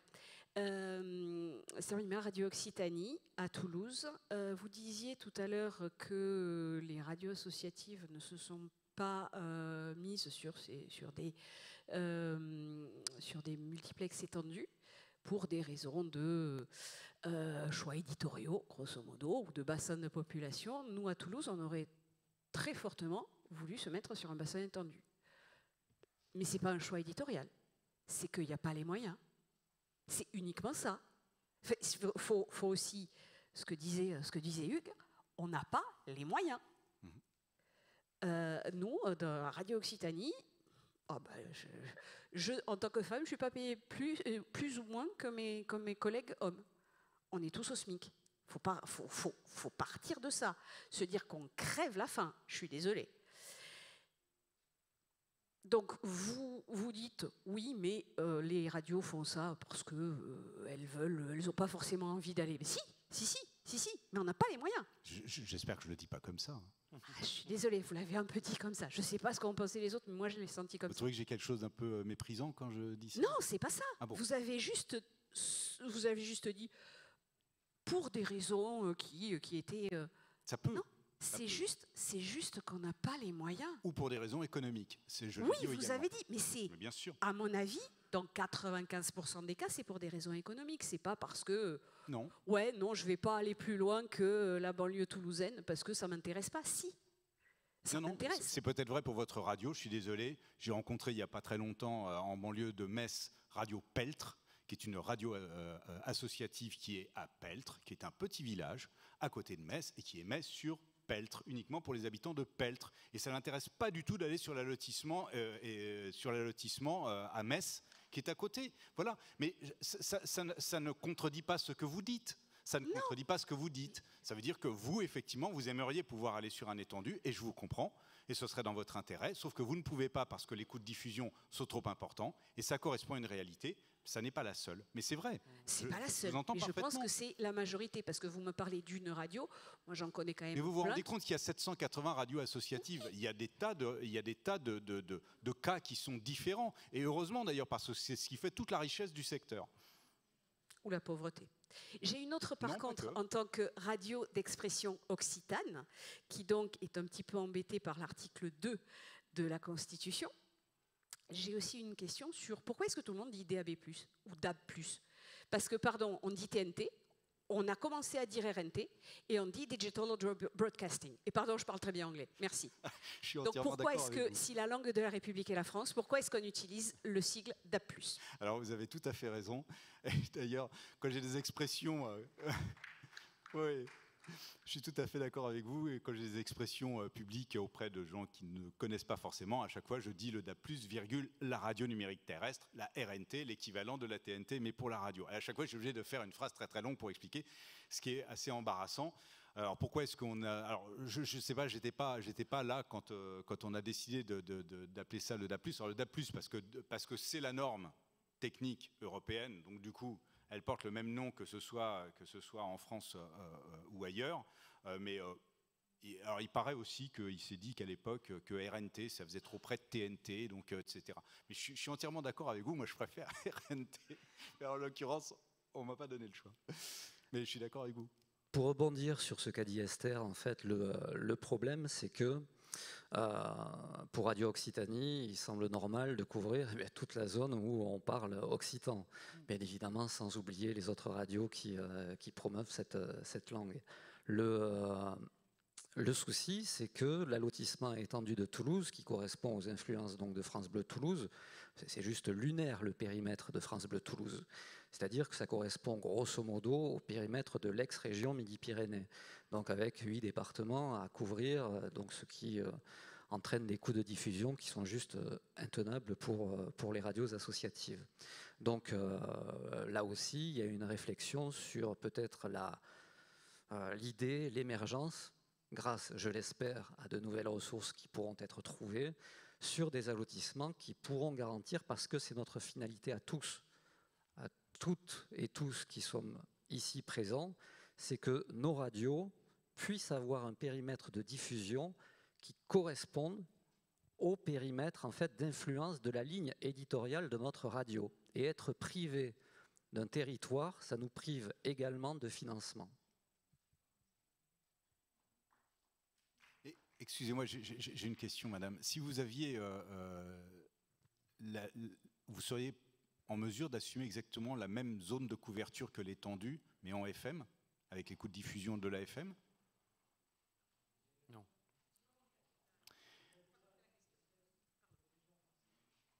Est-ce que vous seriez ou est-ce que vous êtes en mesure effectivement de couvrir la même zone de diffusion que l'étendue en DAB, mais en FM, avec les coûts de diffusion de la FM? Non. Non. Ben non. C'est pas lié au DAB. C'est lié au coût de diffusion et à l'économie de la radio. Et je vous rejoins. Je comprends. Ben oui, mais non, mais la question est de toute façon, on n'a pas d'émetteur ailleurs. Oui. Tu peux. En fait, tu dis non, mais tu peux. Par rapport aux 2 émetteurs que tu as sur Toulouse et Haute-Rive, c'est ça, 4 émetteurs, 2 studios, 2 services. Avec l'argent qui est mis sur la FM, imaginons un paysage sans FM, oui, elle pourrait en fait émettre en DAB+. Bien sûr. Mais ce n'est pas le cas actuellement. Je comprends. Il n'y a pas que ça.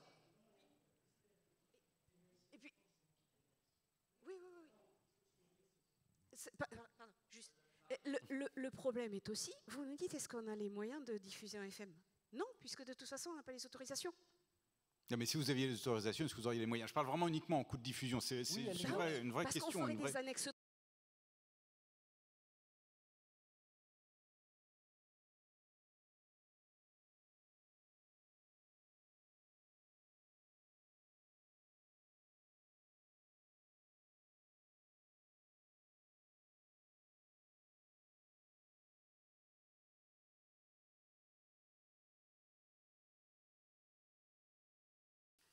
madame.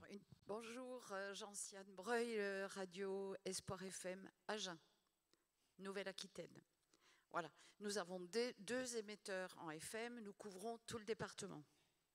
Nous venons de répondre à un appel DAB+, un appel local, et qui ne couvre même pas la moitié du département, et qui est émis par Toulouse, alors que nous dépendons du CTA de Bordeaux au niveau FM. Comment on fait pour réfléchir à nous, nos auditeurs du reste du département? Est-ce qu'il y a un interlocuteur à qui on pourrait poser notre question perso?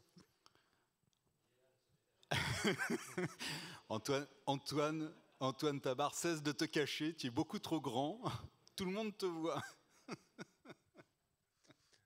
Je ne peux difficilement parler à la place de ma collègue du CTA de Bordeaux, dont effectivement vous dépendez plutôt, ce qui fait qu'on n'a jamais eu l'occasion de se rencontrer. Mais effectivement, il y a un certain nombre de radios comme vous qui sont à cheval, et a priori, c'est plutôt du côté du CTA de Bordeaux que vous devez vous tourner.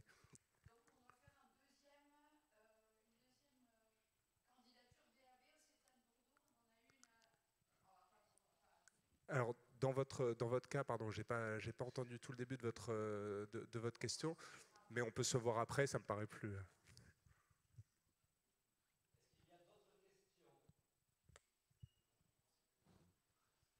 Pas d'autres questions.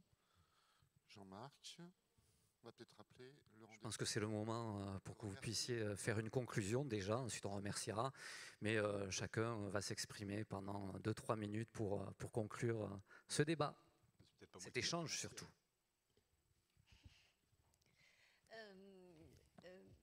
Écoutez, alors moi je vais retenir aussi ce qu'a dit M. Bedbédé tout à l'heure sur la participation des radios associatives ensemble pour le DAB+.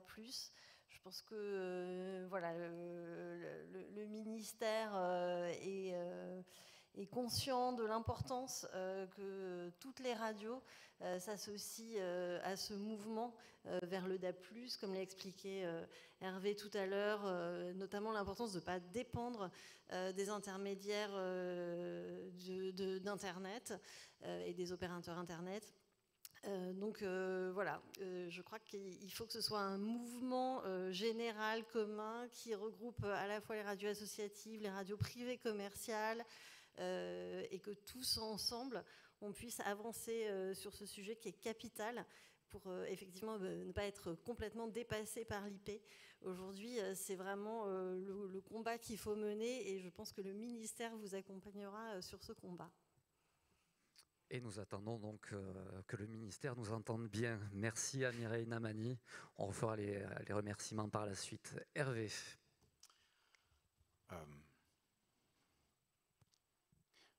Moi, je terminerai de deux manières. D'une manière générale et d'une manière un peu plus personnelle. D'une manière générale, je pense que vraiment le fond, et on l'a abordé tous les trois et avec vous, c'est que ce qui doit tout le temps nous guider, c'est de veiller à ce que les radios, et particulièrement les radios associatives, avec leur mission sociale de proximité, puissent continuer d'exercer, de cultiver leur singularité, leur sensibilité, leur proximité, le contact avec leur public. C'est extrêmement important dans un monde effectivement un peu atomisé, où les fausses informations côtoient les vraies et parfois les harassent complètement. Et voilà, sans faire trop d'emphase, c'est vraiment une question de démocratie qui est extrêmement importante. Et voilà, l'ancien journaliste que je suis est extrêmement sensible à ce sujet-là.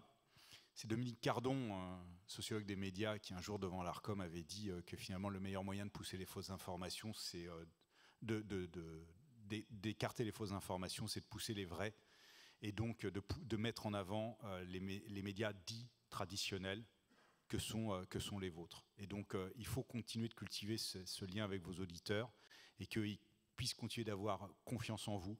On n'a pas parlé d'éducation aux médias pendant ce débat, mais je sais que beaucoup de radios associatives sont très impliquées sur ce sujet.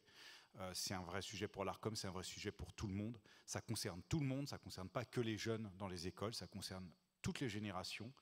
Et je pense que là, pour le coup, c'est une vraie guerre qu'il faut mener, parce que on ne peut pas avoir des gens qui vont aller voter aux européennes et qui vont voter en toute connaissance de cause s'ils ne sont pas bien informés et s'ils ne maîtrisent pas les enjeux. Et voilà, donc je ne vais pas terminer de manière trop emphatique. Et puis à titre plus personnel, je voulais vous dire que, comme je l'ai évoqué tout à l'heure, mon mandat se termine dans 7 mois. Donc à moins que les prochains états généraux de la CNRA se tiennent au mois de janvier, c'était la dernière fois que j'intervenais devant vous. Voilà, je voulais vous dire que j'ai passé 6 ans à vos côtés qui m'ont transformé. C'était une véritable expérience que je suis extrêmement heureux de vous avoir accompagné, parfois bien, parfois pas bien, sans doute. Mais de travailler à vos côtés, d'être à votre contact, c'est quelque chose qui m'a énormément enrichi. Je vous en remercie infiniment. Je ne suis pas encore parti, vous allez m'avoir sur le dos et à vos côtés pendant encore 7 mois. Merci. Merci Hervé. Merci en tout cas d'avoir toujours été à l'écoute, même si parfois nos débats ont quand même été parfois assez tendus. Ça a toujours été un plaisir de pouvoir échanger. Et concernant les actions d'éducation aux médias et à l'information, bien évidemment que nous sommes très très sensibles à ce dossier, puisque nous consacrons une matinée à ce sujet. Ce sera vendredi matin. Benjamin Assier. Écoutez, en tout cas, je vous remercie à tous et puis en particulier à vous, Hervé Godeschaux, parce que pour la qualité d'abord des informations et du débat. Moi, je crois on a beaucoup parlé des radios associatives. Je pense qu'on a un modèle qui est quand même pas si mal dans notre pays. Je crois d'avoir un organisme de régulation de la question des médias dans le monde tel qu'il va aujourd'hui, comme l'ARCOM, est quand même un modèle à défendre. Voilà. Et je crois qu'aujourd'hui, on a eu la preuve du dialogue intéressant qu'il peut y avoir. Mais effectivement, la question de la régulation, elle est au cœur de cette question de l'information, de la communication, des médias, et elle sera de plus en plus sensible. Parce que les intérêts économiques d'une part, et on voit les intérêts politiques illibéraux d'autre part, convergent pour essayer de prendre définitivement la main sur quelque chose qui est le lien entre nous tous, parce que si on perd sur la bataille de l'information, de la qualité de l'information, du pluralisme, il ne restera pas grand-chose, et on a pu le constater dans d'autres pays, y compris européens. Donc c'est pour ça que je pense que la question de la démocratie, c'est pas emphatique quand on parle avec l'ensemble des radios associatives, de la même façon qu'on en a peu parlé, mais qu'il faut défendre le service public radiophonique ou le service public audiovisuel en général, parce qu'il tient aussi de notre exception démocratique et culturelle. Juste pour terminer, je crois que pris isolément, on traite à des questions, et puis pour sans doute certaines radios d'entre vous, de sentir que sur tous ces grands enjeux ou ces grandes décisions que peuvent prendre l'État ou les grands mouvements économiques, financiers, on pèse peu, mais en réalité, vous jouez toutes et tous un rôle extrêmement important. Pour circuler sur l'ensemble de la région par mon mandat, pour moi, c'est quelque chose d'aussi fondamental que de pouvoir écouter Radio Larzac sur le Larzac, Radio Margeride à Margeride, ou Radio 48, ou RCF, etc., que de ne pas tous lire la même chose, de ne pas tous penser la même chose, de ne pas tous manger la même chose. Ça participe du même combat, qui n'est quand même pas un combat facile à gagner. Simplement, je voudrais terminer, pas avec une conclusion, mais quand même, ce n'est pas tous les jours qu'un élu régional comme moi, à ses côtés, un représentant de l'ARCOM et une représentante de la ministre de la Culture, pour poser des questions qui nous semblent importantes à nous en région Occitanie. D'abord, les questions de discrimination qui demeurent, comme vous pouvez l'entendre, parce que je suis de ce territoire, mais beaucoup de gens qui y sont arrivés par l'immigration l'ont pris aussi. Nous avons un accent, et Cet accent n'est jamais représenté ni dans le cinéma, ni dans le service public audiovisuel, y compris de radio, y compris quand il est en région. Et on demande encore aux écoles de journalisme de perdre cet accent. C'est une question qui n'est pas mineure, de la même façon que faire de la radio en margeride, ce n'est pas une question qui est mineure, de la même façon que représenter la pluralité linguistique entre pays, ce ne sont pas des questions mineures.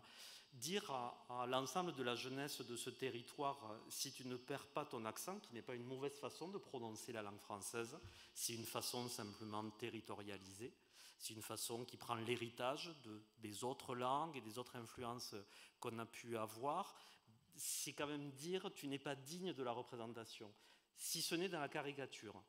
Cet accent, il n'est souvent visible, à quelques exceptions près, Jean-Michel Apathy, mais bon, on va prendre quelques exceptions, il n'est utilisé que pour se moquer ou pour...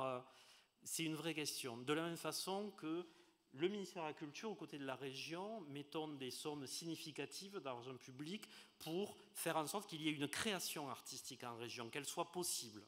Voilà, qu'elle ne soit pas possible uniquement quand on a contractualisé avec une grande multinationale des industries créatives.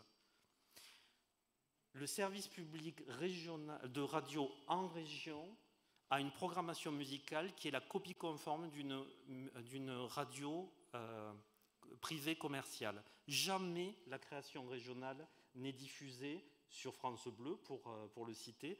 Un vœu de la région a été voté dans ce sens pour dire qu'il y a quelque chose qui nous échappe sur les objectifs du service public, d'autant que le ministère de la Culture et la région financent cette création.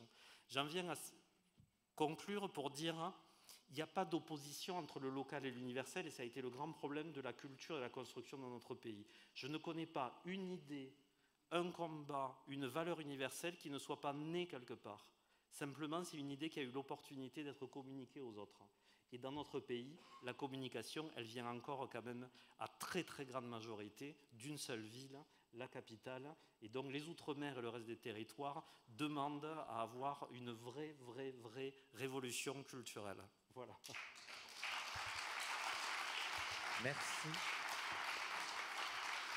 Merci à Benjamin Assier. J'en profite aussi pour remercier bien évidemment de votre présence. Également pour la région, Emmanuel Fauré. Merci Hervé d'être venu depuis Paris. Je remercie aussi Renaud Cazès qui vient de l'Arcom à Paris.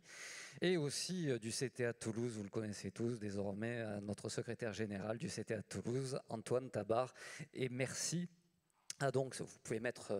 désormais un visage sur la nouvelle secrétaire générale du Fonds de soutien à l'expression radiophonique, Mireille Namani. Merci pour ces échanges qui peuvent se poursuivre de toute manière.